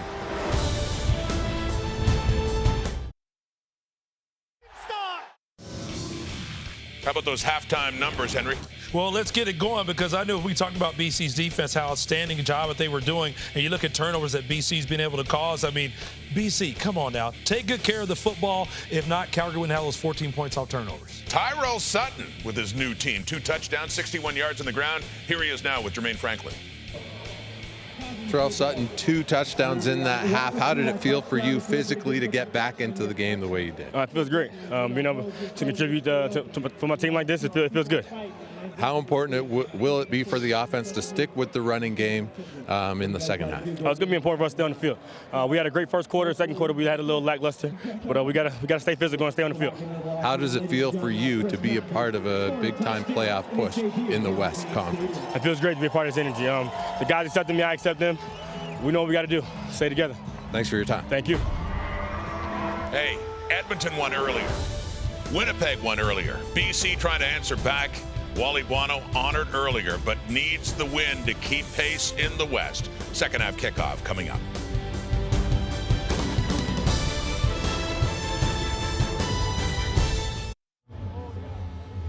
14 points on 2 late turnovers by the BC Lions propelled the Calgary Stampeders closer in that first half. 2018 as we get ready to start the third quarter here tonight in Calgary. Here's Dave Dickinson with Jermaine Franklin. Well, Dave, it was an eventful and productive last 3 minutes of that first half. How do you guys build on that? Well, we started getting some turnovers. We're still trying to find our way offensively, but guys are starting to step up. They're doing a good job. They're working hard. We just got to get our details. How does the offense be more productive in the second half? Well, I mean, basically win one-on-one matchups. You know, it's not overly fancy. They're doing a good job taking away our run game. They know we've got receiver issues, so they think they can cover them. We got to be balanced. We got to be patient, but we also have to win our one-on-one matchups. Thanks for this. Thank you. Winning turnover battles so huge for Dave Dickinson's team. Obviously in this game too. Otherwise, Bo Levi Mitchell and the Calgary Stampeders would have been down by a much larger deficit, and that locker room would have been in a considerably different mood, and that interview might have sounded a little bit different. Yeah, no question. A very sudden turn in the final 3 minutes of that opening half, the Calgary Stampeders. Another bad bounce and a botched return by the BC Lions, who again won the toss. They deferred, so they've elected to go with the wind. It's died down a little bit here in the third quarter. Yeah, I think from a BC Lions point of view, it's all about getting momentum back, and I think a big part of that will have to do with the work of this guy, Terrell Sutton. You know, I've been looking over my weekly notes from Derek Taylor, he of the details. And one of the things that stood out to me is coming into this game, the BC Lions ranked 9th in the Canadian Football League in terms of yards after contact in the running game. Terrell Sutton is a guy who can help them in that regard. He's changed that tonight even. Again, 2 major scores in the first half. Lule pulls it back and then connects with Devere Posey on the Lions sideline for an immediate first down. 18-yard gain. Travis Lule, as Dwayne said, trying to see some momentum here early in the third quarter, having it sapped away late in the second. Nice execution on the bootleg. That opportunity is created by the impact that Terrell Sutton has had running the ball between the tackles. You see the Calgary defense starting to pitch down to try and manage him. That's what allowed Lule to get around the edge on the boot. They go back to Sutton, bounces back, and is able to get some positive yardage, maybe 2 on the play, so likely a throwing down here. And again, Terrell Sutton acquired in a trade from Montreal near the deadline. And Ed Hervey and the BC Lions smiling. Key now is for the Lions to try to secure a playoff spot, and nothing is a certainty down the last couple of weeks of the CFL season. There's Ed.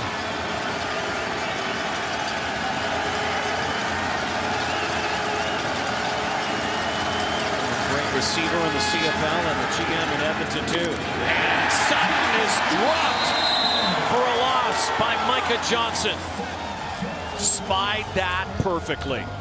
And, you know, you heard Henry Burris in the pregame talk about Micah Johnson as one of those guys who should be considered as most outstanding defensive player in the league this year. Starts off on the pass rush, sniffs out the screen, makes a beeline for the running back. Crushing tackle for a loss to snuff out that Lions drive. Yeah, Micah Johnson's on my short list too, Hank.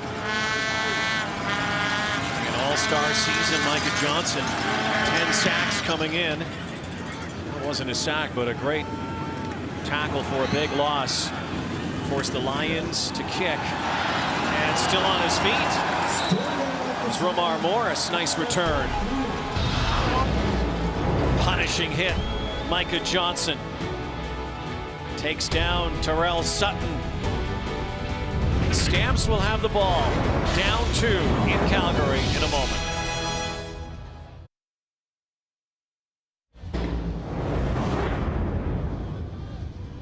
You've been on the bench press, I can tell. I don't know if you've been squatting or not. I'm the one who taught Dozier how to play safety, all right? I gave him hands, it's my son. I really want to punch you in the face, but I'm not. Yeah. Oh, I could. 'Cause I know I'd win that fight. I know I would. Mic'd up behind the scenes every week. This week, Tuesday, 7:30 Eastern, 4:30 Pacific. We'll get you CFL Wired on TSN 1 and 5. Calgary Stampeders wired into the locker room after 14 points in the last 2.5 minutes. We're down 16 and not looking good. And the game turned because of turnovers. Don Jackson, Micah Awe got to him, and then Awe has been nicked up, it looks like.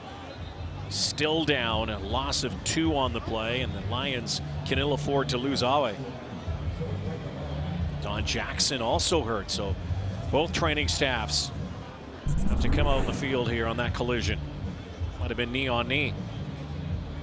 Yeah, more commonly seen in hockey games, but right there as Jackson goes to make the cut, Awe had planted.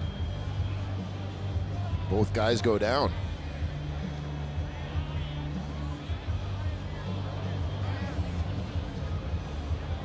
Both players, Jackson and Awe, on the field. We'll step aside and come back to McMahon Stadium in Calgary with the Lions ahead 2.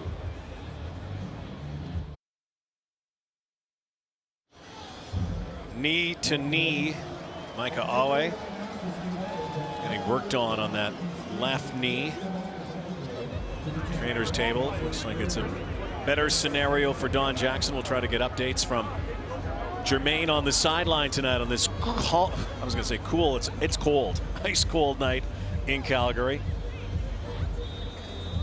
Temperature plummeting, wind dying down though, so we'll see. We've had 31 of the 38 points scored tonight with the wind.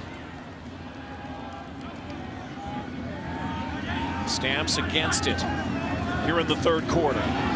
Mitchell, deep shot for Rogers, jump ball, and coming back to the ball, TJ Lee, his 12th knockdown of the season. Rod, just as you talked about the majority of points having been scored with the wind, you wonder what role the wind played in this ball being underthrown, as Rogers is in behind TJ Lee on the play, but has to slow up and wait for the ball. And Dave Dickinson came running down the sideline and threw a challenge flag. And based on what we saw with Trey Roberson earlier, kind of hurling himself into the receiver, I have a feeling that this call on the field, which is incomplete, could be overturned. Dave Dickinson throwing Calgary his yellow flag. Challenging the other is defensive pass interference on their receiver, number 15. We'll review the play. Very similar play to that Roberson play that was called interference. Yeah, this one I think more blatant, with the defender Lee running right into Rogers, whereas Roberson, it was more of a case of hand fighting. Here, and a full body contact. It was a knockdown, but not a ball knockdown. That was a Rogers knockdown. Quite a 48 hours for Eric Rogers. Heading south to California. Witnessed the birth of his second child. And daughter Kyla born. Able to come back tonight. The Stampeders needed him. Dave Dickinson, who's a family man, after review, still loves to have him back. We have defensive pass interference, BC number 6. Ball will be placed at the 33-yard line. First down, Calgary. Touche. Both of those challenges working out tonight. Successful, both Dickinson and Buono. 33 yards that worked out on the interference call. Takes the ball down near the 33-yard line. Stamps will go to work and a chance to acquire their first lead of this game.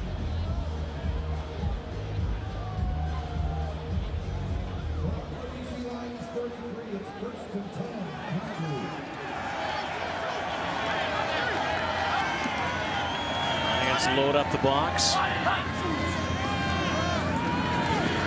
Levi Mitchell fires. TJ Lee, the tackle on Ambles, who already has a touchdown tonight. It'll set up second down. Fourth catch for Markeith Ambles. Yeah, and a good sign for the Calgary Stampeders to see Markeith Ambles with 4 catches in this ball game, including his first touchdown, getting a little bit more involved. Talked a little bit about Ambles last week as a guy who was one of the most heavily recruited receivers in the country in the class of 2010, went to USC out of high school. 2nd and 5. Mitchell has to step up, lets it go, and it should have been picked off.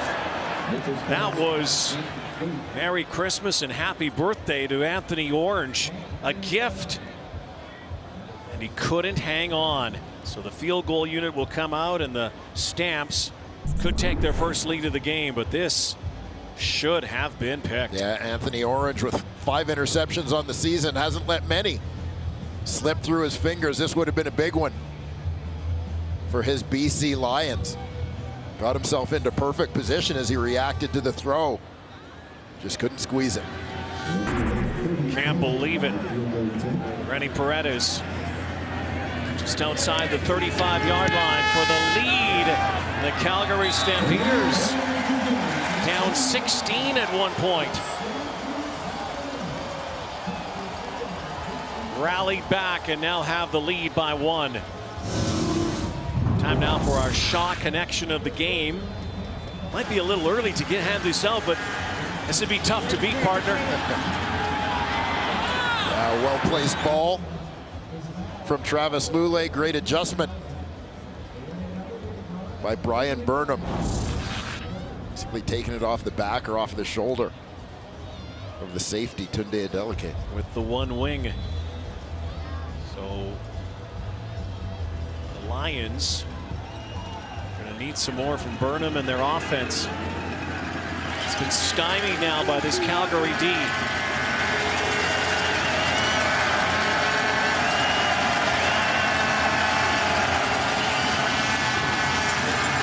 Lulay hanging in. Corey Watson. Big week last week against the Argos. Watson, the middle man. That 3-receiver set into the boundary. Working that deep out. It's the newcomer Amos in coverage.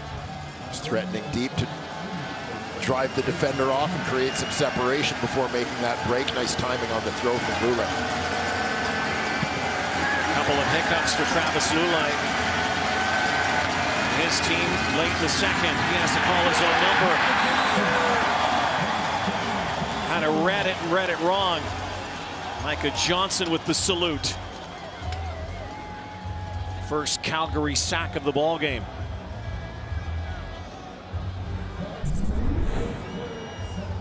Micah Johnson from his D tackle spot has been such a monster all year. Beats the cut block from David Foucault. Get into the backfield after Travis Lulay.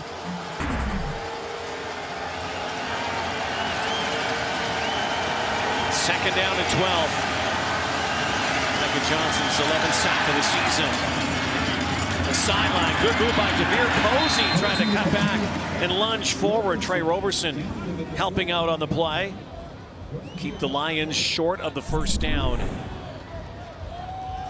10 yards. It looks like it's going to be 3rd and 2.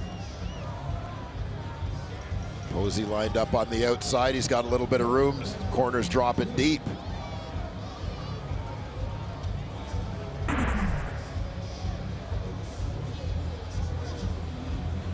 Ty Long is coming out. And this is with the wind, and Long is going to attempt a field goal here.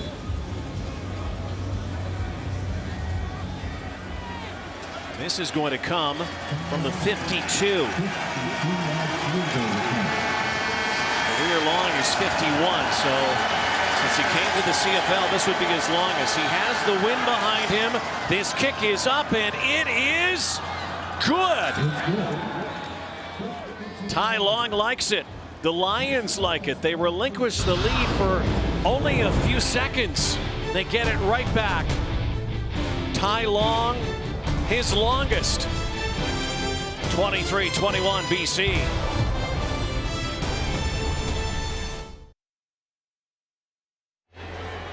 Stamps offense back on the field. Eric Rogers is on the sideline. Was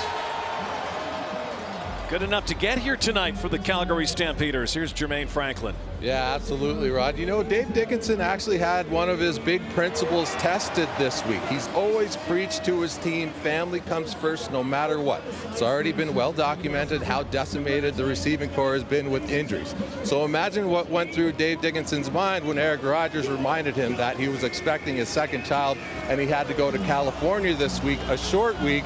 Eric Rogers is the only healthy first-string receiver that they have, and he had to go.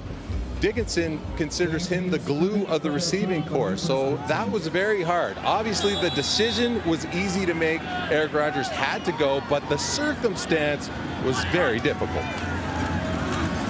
But also very special. Nothing like fatherhood, family man, Papa Rogers. Congratulations to him. Here he comes back in, and Eric Rogers is a guy who also has been in and out of the lineup for the Stamps this year. Well, he certainly has. Again, this is just his second game back after a long stint on the injured list. So when you start to consider how few games the Stamps starting receivers have actually played together this season, it's remarkable the success they've had given how challenged they've been to get them all on at the same time. Rogers works hard for his money. 5 touchdowns in 5 weeks to begin the season. Bo guns over the top, and Ambles goes up high and brings it down on top of Otha Foster. Markeith Ambles, another big target.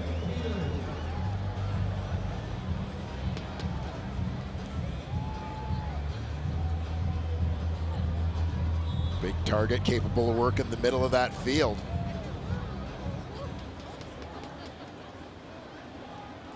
Foster right in that hip pocket in coverage, but Ambles climbs the ladder to go get that one. Well, Levi Mitchell setting a record for receivers used this year. Here comes the heat, and he threw it away. Trying to set up a screen. Blitz was on, sets up second down.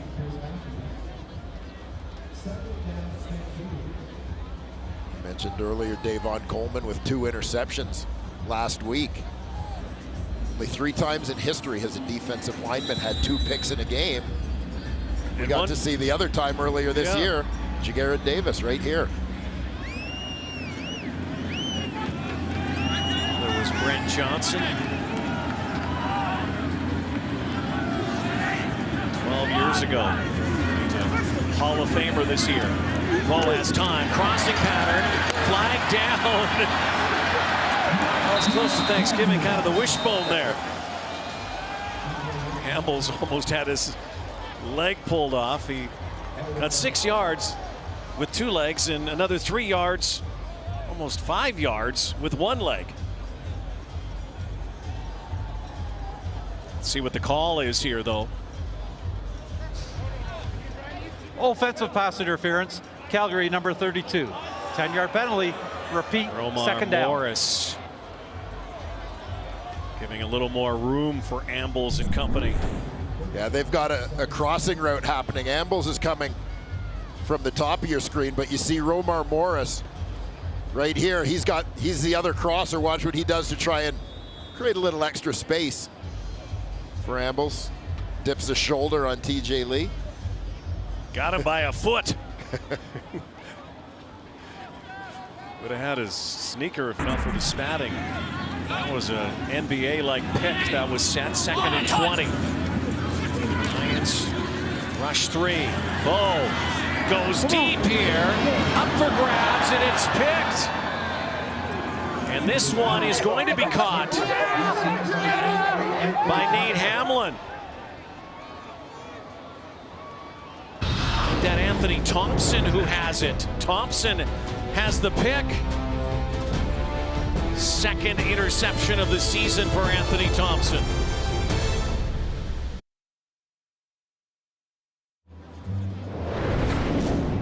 A big turnover created here, and watch Anthony Thompson how far he ranges from that center field position he's playing all the way in the middle of the field.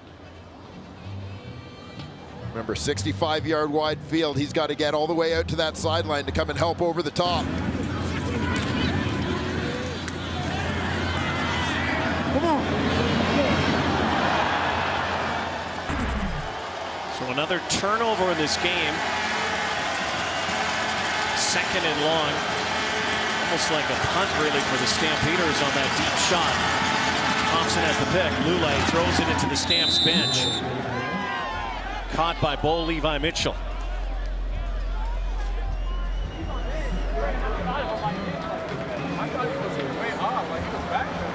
Bo Levi Mitchell, who used to as soon as you got there, like, you stood up, started to sit down. a lot of conversations with Travis Lule when he broke into the league. He was way up. Soaked it up.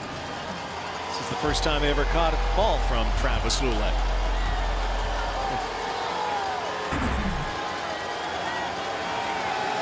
Second down and 10.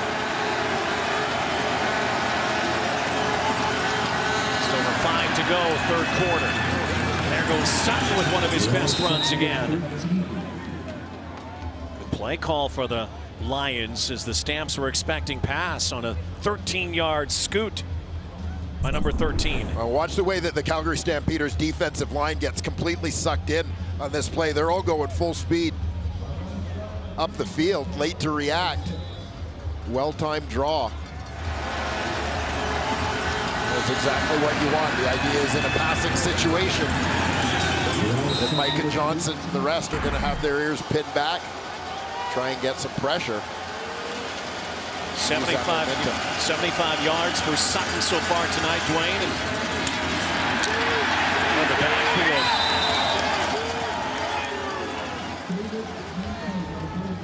That is David Mackey getting a touch here, going nowhere.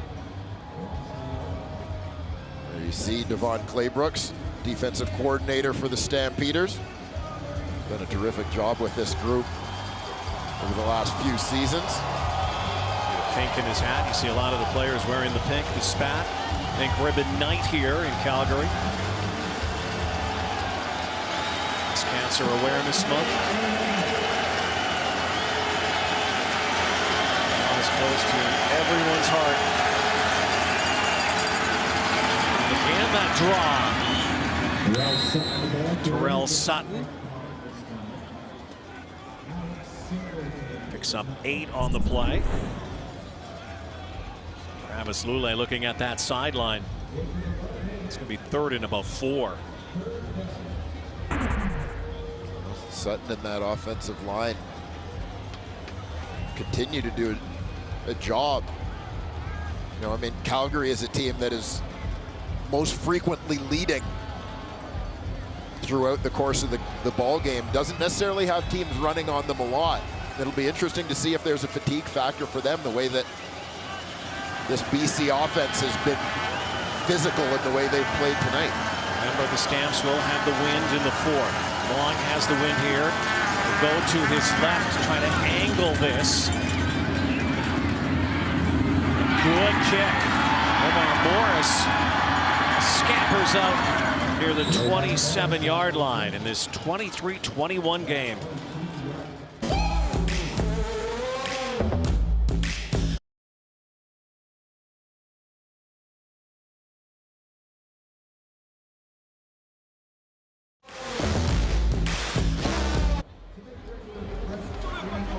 Travis Lule and the BC Lions. Lule back as the starter, coming back from his shoulder injury. Next week, home to the Eskimos, then in Saskatchewan, and then back here at home against Calgary to end the season. What a challenge they have from the schedule maker. Trying to get a playoff spot. Year of another crossover. Jackson close to a first down, and he'll get it, it looks like. And the MASH department is growing, it seems. Let's go down to Jermaine Franklin for an injury update. Thanks, Rod. Micah Alway is doubtful to return with the knee injury. Now, they did test his stability, and he seemed to be in serious discomfort. They even tried to put a brace on him. and he still was in discomfort, but officially he is doubtful with a knee injury. Lions fortunate to have Jordan Herdman, a guy who started a number of games at middle linebacker this season. He was holding down that spot in the absence of Solomon Elimimian before Awe rejoined the team. Eric Rogers on that peg. It was not a first down, so now it is. 2 minutes to go here in the third. Looking on TJ Lee. That's a great one-on-one matchup. It sure is. TJ Lee, a terrific defender. Here's Sullivan. We had a chance to chat with him. He said he's getting close. We miss him, and not only is he a tremendous player, but he's a great teammate, and I think he'll want to be coached someday. Don't be surprised to see him on a sideline somewhere. Yeah, heart and soul kind of guy. We had a good laugh before the game. In fact, he's so fierce on the field, but one of the true gentlemen when he steps outside of the white lines. Classy. Chris Matthews. Another catch for him in his Calgary Stampeder debut. And back in 2012, broke in with the Bombers, won the Rookie of the Year. Got hurt in 2013. Out of football for a bit, ended up in the National Football League with the Seattle Seahawks. Now back north of the border once more. That was a 12-yard pickup. There's a flag on the play, though. This could be taken off the board.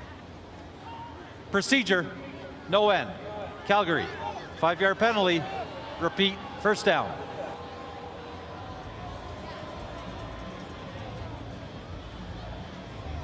Well, Chris Matthews is a guy who fits the Stampeder mold physically. Certainly a team that generally opts for some height, some length in that receiving core. They have a cloning department here, don't they? They have a lot of those same guys. That certainly seems that way. You know, all their running backs this year now seem to be guys who are of the same mold. Receivers fit the same mold.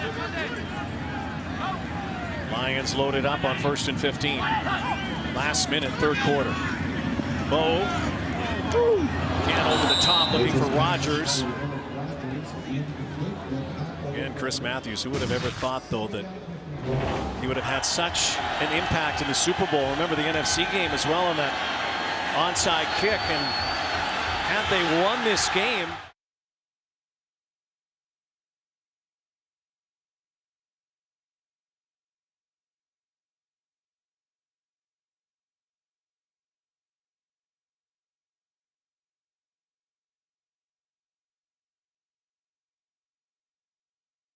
now brings that great skill set back north. Canadian Football League. 2nd and 15. Bo's in trouble. Down he goes. It looked like they brought him down around Quite the high. head, but that looked really high by Ivan McLennan. Now there is no flag.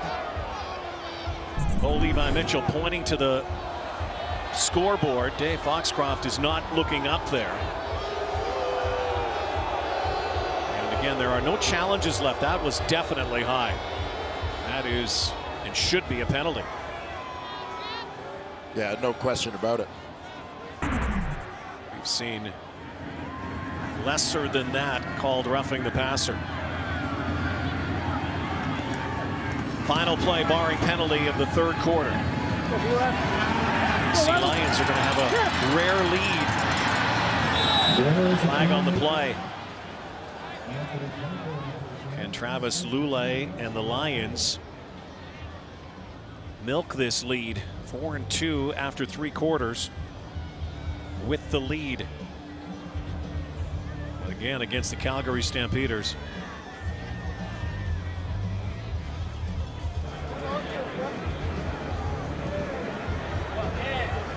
Just waiting on the call here.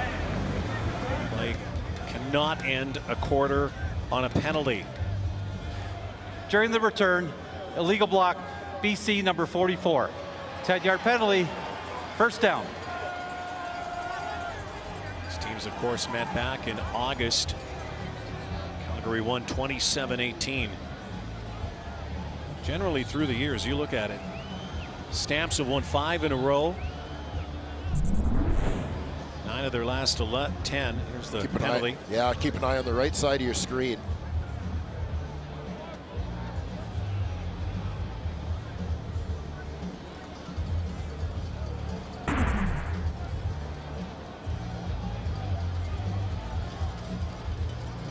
Rookie out of Wilfrid Laurier, Isaiah Guzlak-Nessam. One more play in the third quarter, one more with the win. Jeff Reinbold, the special teams coordinator. To say, though, that even though the Stamps have dominated the win column, games have not been one-sided by any stretch. This one, the same tonight. Lions trying to keep pace in the West. This guy's been good tonight, but this time is going down. Jagarrett Davis. The tackle on Terrell Sutton. Lions have the lead. Stamps will have the win. With the Wind trying to get the win and lock up first in the West. Fourth quarter straight ahead.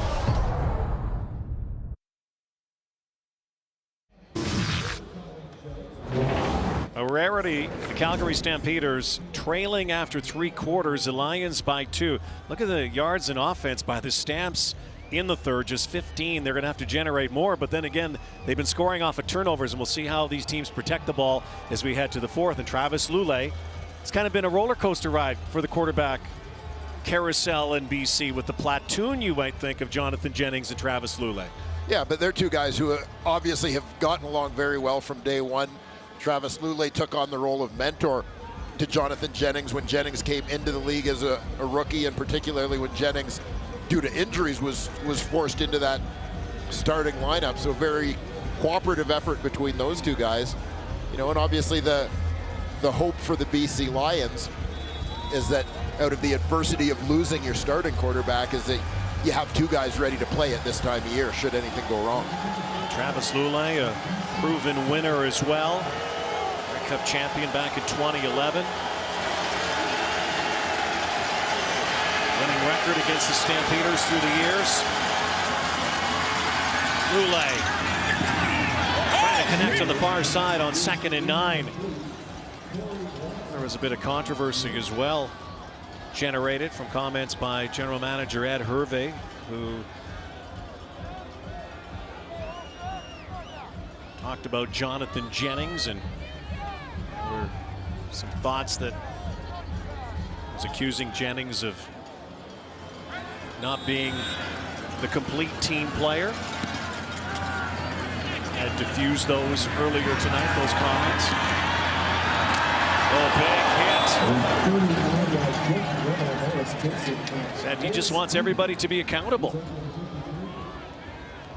Yeah, I have a lot of trust in Ed. I have a lot of confidence in what he does. And, you know, and like anything, sometimes things are said in a different context, but, you know, when they're presented differently too. So, you know, I've told the players, guys, you know, there's going to always be things that you don't like, and what you have to do is, you know, is put that aside and focus on what you get paid to do. There was an accusation that it was questioning Jennings' work ethic. As Ed Hervey says too, he sees what he sees. Yeah, Mitchell. Yeah, I mean, just to finish that thought, in the context in which the comment was made, it was not intended to be a shot. No. At Jonathan Jennings. Ed Hervey and Jonathan Jennings, they're pulling in the same direction. They want the same thing, which is for Jonathan Jennings to be the best he can possibly be and to make the biggest possible contribution to the BC Lions. And I think for anybody who knows Ed Hervey, who actually knows Ed Hervey, if Ed had something negative to say about someone, he will say it. He would say it to their face before he would go and say it to anybody else. Low snap, Bo throws, bobbled. Offenses are stalling right now. Both defenses picking it up. 6th 2 and out for the Calgary Stampeders. Say that very often. ball game. Very adept at forcing 2 and outs. 1 man back this time for Maver. The Breeze could get a good boot here. Towering kick. There's a penalty flag. It was just after Maver kicked that ball, and it might be contacting the kicker. No, they're saying it's against the Stampeders. Flag came just as the ball was launched.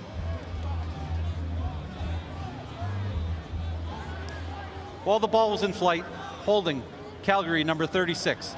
10-yard penalty, first down, BC. BC gets the benefit of the penalty.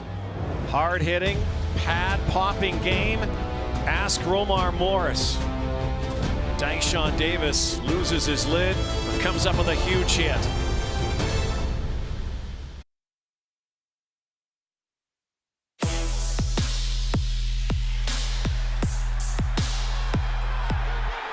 This is Stamps Football, and Stamps Football is whatever it takes. Get your tickets today at Stampeders.com. So Rob Maver is going to reboot here. Anthony Parker backs had a good return already earlier.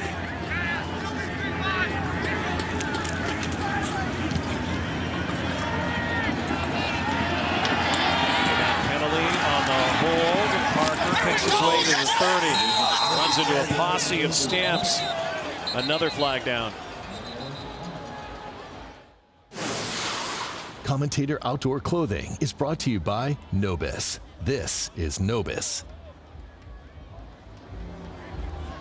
Trying to sort out this penalty on a return.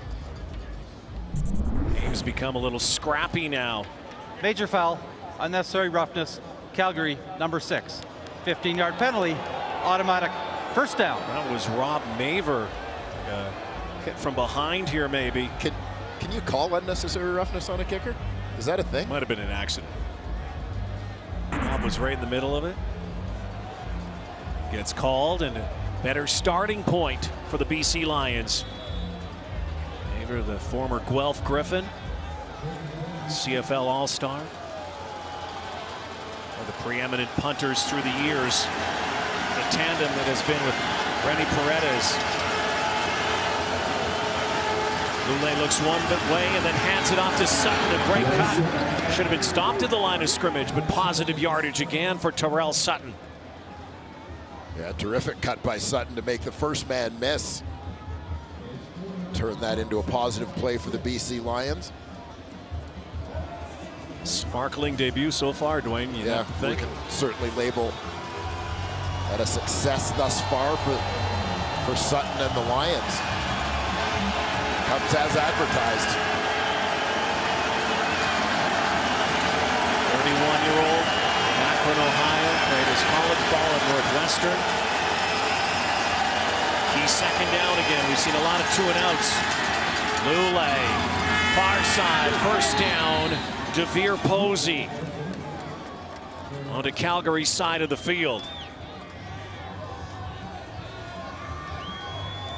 Well, one of the other things that was talked about with Terrell Sutton, if you keep an eye on him in the backfield to the right of Travis Lule, his blocking. This is a guy who has always been terrific in pass protection.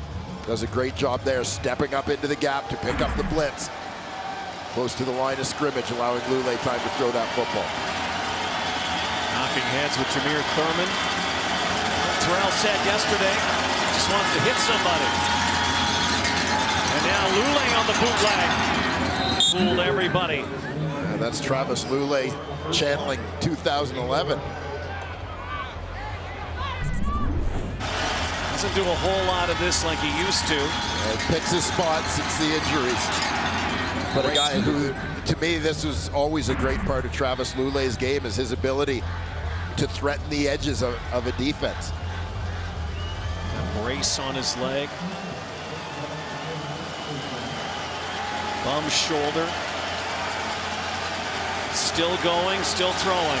First and 10 inside the Calgary 40. Pounding the ground again with Tyrell Sutton. Another 7 first down yardage on the ground. Significant tonight. Tyrell Sutton in his Lion debut has 95 yards so far.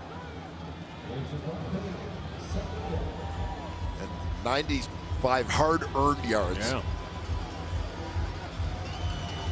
Very, very physical runner. We're going to go short yardage here. Boulay give way to Cody Fajardo. 2nd and 2. Sutton in the backfield. Sutton is going to be stopped way short. They have lost a half yard here even. To be a predictable play call as they came to the line of scrimmage. So Wally looks at this. Will he go for it on 3rd down? Or will he take the points with Ty Long? This is against the wind, remember. Yeah, it's going to be Ty Long and the field goal team as the offensive line just didn't get much push at the point of attack. Sutton just runs into that mosh pit. And nowhere to go. So Ty Long, who has already made a 52-yarder tonight. That was with the wind. This one might feel a little bit longer than 39.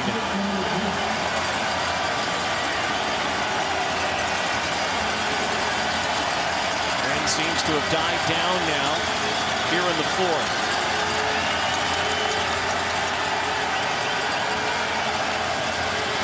For a 5-point BC lead. And successful again is Ty Long tonight. Quiets the crowd here at McMahon Stadium. Sutton is stuffed. But the Lions get 3.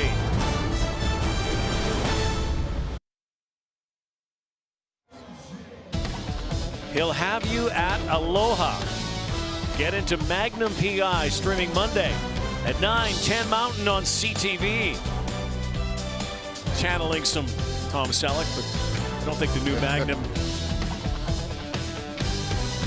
has the stash. Tell you, a guy who could have been the new Magnum PI is that guy. Spends a lot of time in the Hawaiian Islands surfing. Jeff Reinbold. Bo Levi Mitchell. Loads of time in the backfield, and that should have been caught. First hiccup of the night from Chris Matthews, who had a touchdown earlier in his Stampeder debut. Couldn't haul that in. Open underneath is kind of the check down man. You saw got past the hands into the pads, and it's so hard to control that rebound off the hard pads. Falls to the turf incomplete.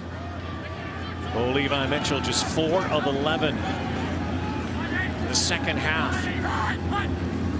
15 yards of offense so far, and that will help out right at the first down marker. A late flag though came out as Rogers snared that. Wally Buono signaling that that's against the guys in red.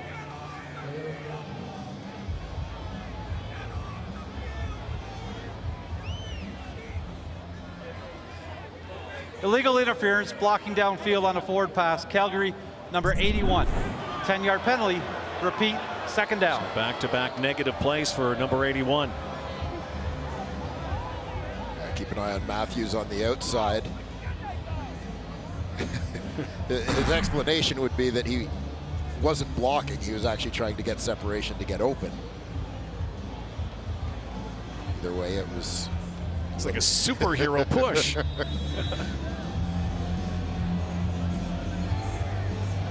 Hard not to call. Stamp 7 for 18 tonight on 2nd down. And 20 from the 25. Down 5 points here tonight. Bo. Deep toss near sideline. Oh! It's caught! Eric Rogers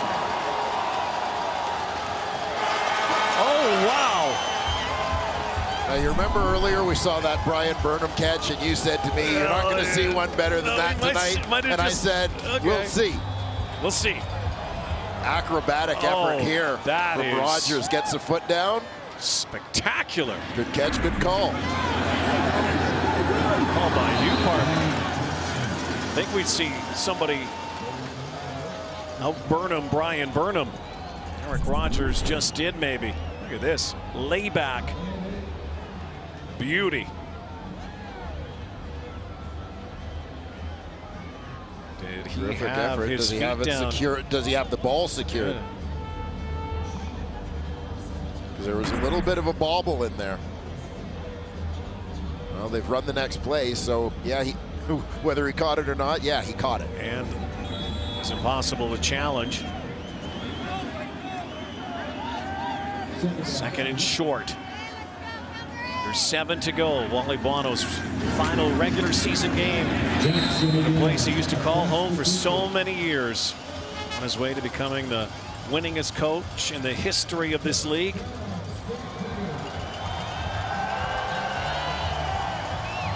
Did not look good for Wally and the Lions early in the season, but they have started to roll here, and a great chance they can get a couple of wins, get it to the playoffs. Yeah, there you see a resume of his work in Calgary, where he started his career in 1990 to 2002. Really is the guy who rebuilt this team, and you talk about the brand that is the Calgary Stampeders today.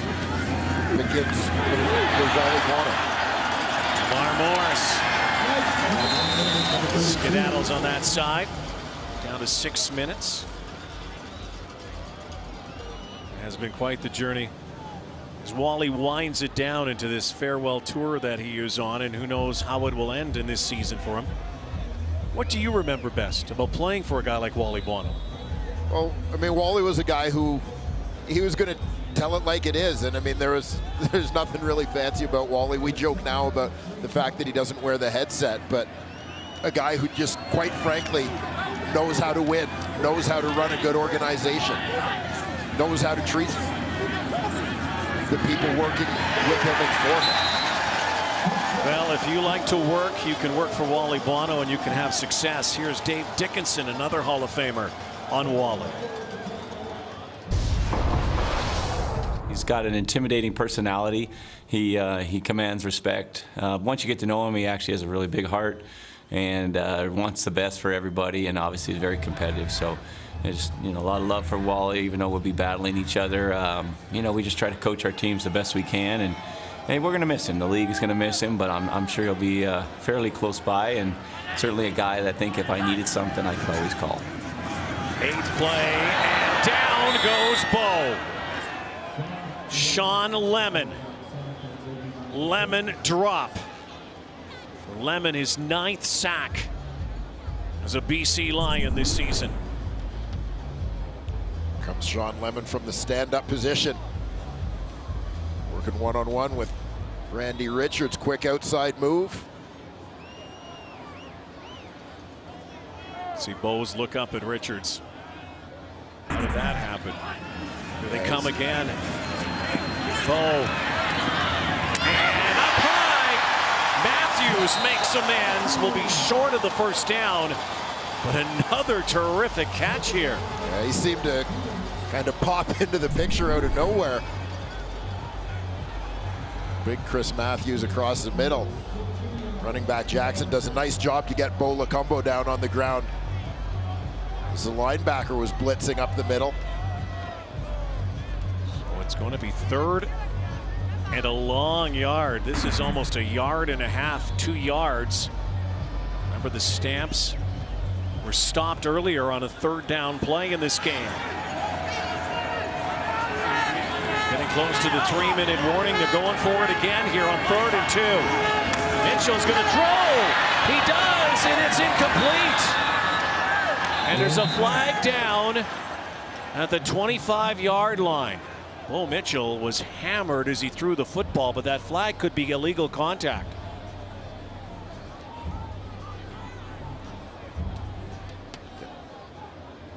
And this is why you Offensive pass interference.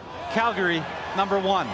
That penalty will be declined. It is contact. It'll be a change of possession on downs. Against the Stamps. First down, BC. For the second time tonight, turn the ball over on 3rd down.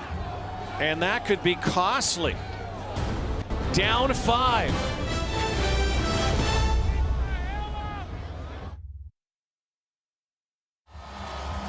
NFL on TSN tomorrow, Sunday.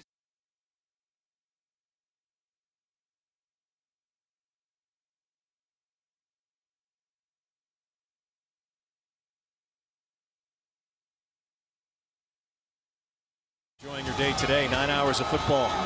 Dave Dickinson not enjoying what just happened. Another 3rd down gamble, 3rd and 2, and it makes you wonder why the Stampeders might not have considered that field goal. Yeah, it's a tough one, but BC has had a little bit of success in this ball game that you're not sure you're going to get the ball back, even though, you know, the odds usually would say with 3 minutes, you think you will, especially with your defense, but. Well, had they made that field goal pretty much automatic for Paredes, then they're field goal away possibly from winning the game. Well, they need a touchdown. They need the ball back. It's the 3-minute warning here in the 4th quarter tonight in Calgary.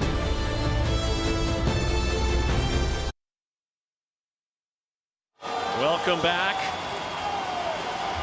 So the chess match has reached a peak here. 2nd down, one of the biggest plays of the game. Under 3 to go. Is that John Cornish waving the flag? It is. Yeah. Greatest running backs in CFL history. Now a great cheerleader here. 2nd and 6. Stamps have their crowd screaming for a hold here. Now the heat comes. Lule finds his man right at the 1st down marker. It depends on the spot. Looks like it's a favorable one on that far side. And Ricky Collins, who had a muffed punt early in the ball game that led to points, comes up with a big catch. Now they're looking at this, surveying it. Actually, the spot was pretty close to that 1st down marker. Big play by Lule. Yeah, moving away from pressure. The Stampeders had a corner blitz on that resulted in them actually sending the weak side linebacker, Jameer Thurman, all the way out to cover the wide receiver, Devere Posey. Lule scrambles away from that blitz to buy time and find the receiver. Jarius Jackson. They're going to be, it looks like, a little short based on that chain, and it is. So now, 3rd down.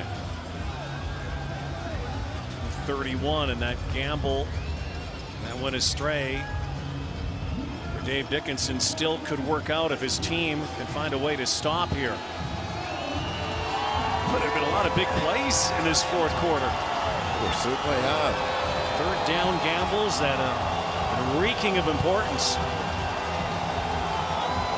BC team that has been stopped number of times on 3rd down this season. With the game timer, please set the clock to 2:34. 2 minutes and 34 seconds. 5 times they've been stopped, 3rd and short.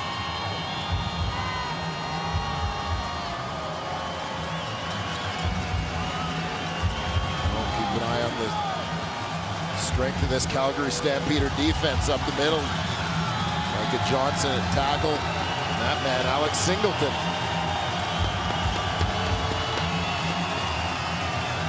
Just stuffed Terrell Sutton. Earlier series. So this could be huge here. Cody Fajardo using the clock. Bring it down to 5 seconds. 3rd and about a half yard. And oh boy, he is stopped up, but it looks like he got the 1st down. Yeah, didn't need much. He should have it. Needed less than a yard. Took a shot right here. We're getting an extra push there from Terrell Sutton. Watch Sutton. Going to help his quarterback keep moving forward. As you see the marker in the background, though, Jardo should have the first down. Timeout, Calgary. Much emotion from Devon watching on that sideline. Wally Buono trying to get the win. Trying to move his record to 8-7 with the BC Lions. Tighten up that West, which has tightened up even more based on the results earlier today. Winnipeg and Edmonton both winning. Like an auto race here. Down to the final laps in the CFL West. Lule returns. 2:10 to go. Clock management, field position paramount here. Stamps trying to get the ball back.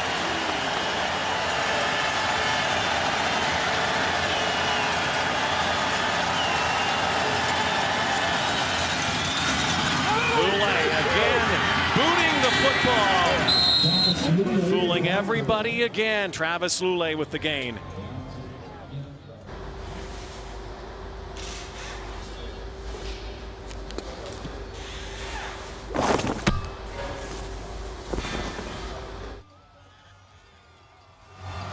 Well, another huge second down coming up. 2nd down and 6. And every time that the Lions successfully run that bootleg with Lule, an assist goes to Terrell Sutton and the work he's done running the football. Stamps need a stop. Play clock comes to 0. They swing it out. And oh, what a hurdle! What a play by Corey Watson. He's going to be short of a first down. Clock was rolling, but that could have been stopped about 4 yards shorter than that. Yeah, Emmanuel Davis sniffed this one out. He's coming in like a torpedo. That was a high jump. Great effort by Corey Watson. So the Stamps will get the ball back. 1:37 to go. Plenty of time for Bo Levi Mitchell. But they have to score a touchdown. Ty Long. Wind has died down considerably since the early going. Lamar Morris is back at his 25. Clock ticks down to 1:18. Patrick Levels came close to blocking that. High kick, good angle. Starting point is just past the 30. So Bo Levi Mitchell. It is your turn. There was a late flag that came up near the 50. This could affect the starting point. Well, Patrick Levels got close. Ty Long gets it away.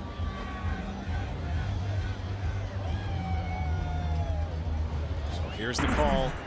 At the end of the play, major foul, unnecessary roughness, Calgary, number 59.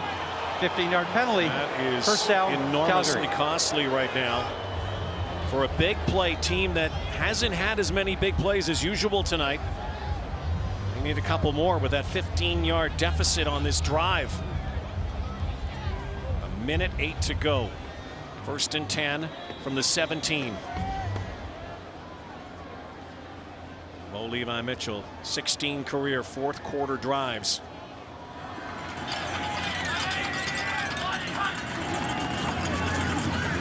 And that was almost picked. And Levi Mitchell hasn't had to get as many wins as others in 4th quarters because generally the Calgary Stampeders own a lot of leads in the 4th quarter. Yeah, not relying on 4th quarter comebacks to get their victories.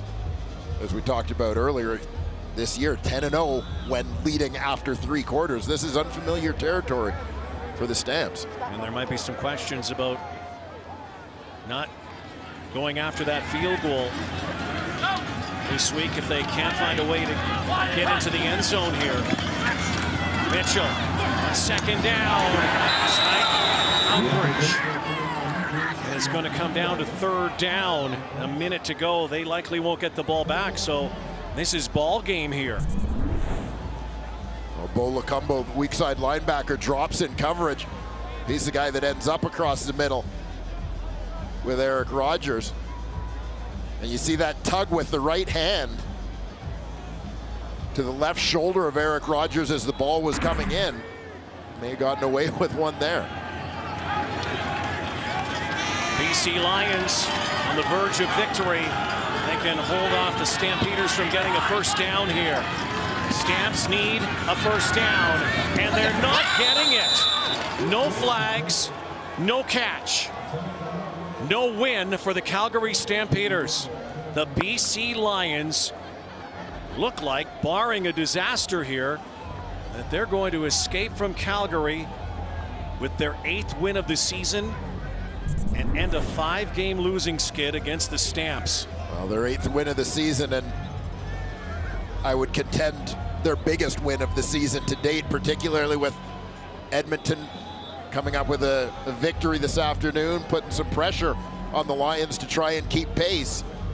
You know, they've got a chance to move up in those West Division standings, as they and Calgary came into this week with a game in hand on the other 3 teams. They're not worried about Calgary's game in hand. They're not catching Calgary, but in the mix with the other 3 teams and a game in hand, big when you can get a win like this. 1 for the money, 2 for the show. Who's going to finish 3rd? Who's going to finish in 4th place, which would be that crossover team? And who's going to be the team looking out? Wally Buono comes back to Calgary. His final regular season game, and who knows, he might be back in Calgary again in the postseason. The Lions with a statement here tonight. Terrell Sutton goes over 100 yards. We'll give the Lions the victory. The Edmonton Eskimos, same amount of points, but again, Lions with a game in hand. And it is going to be a battle royale down to the finish line.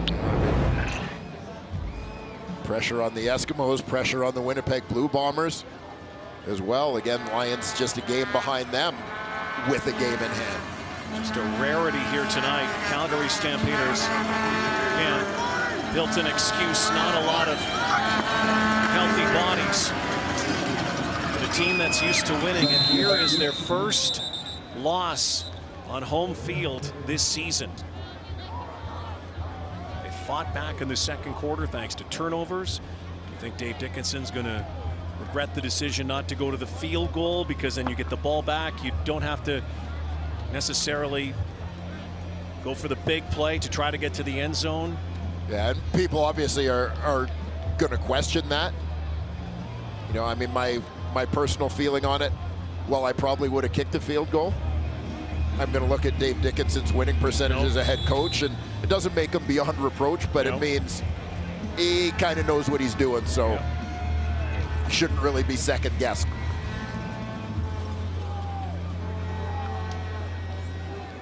BC Lions, 3rd and 4.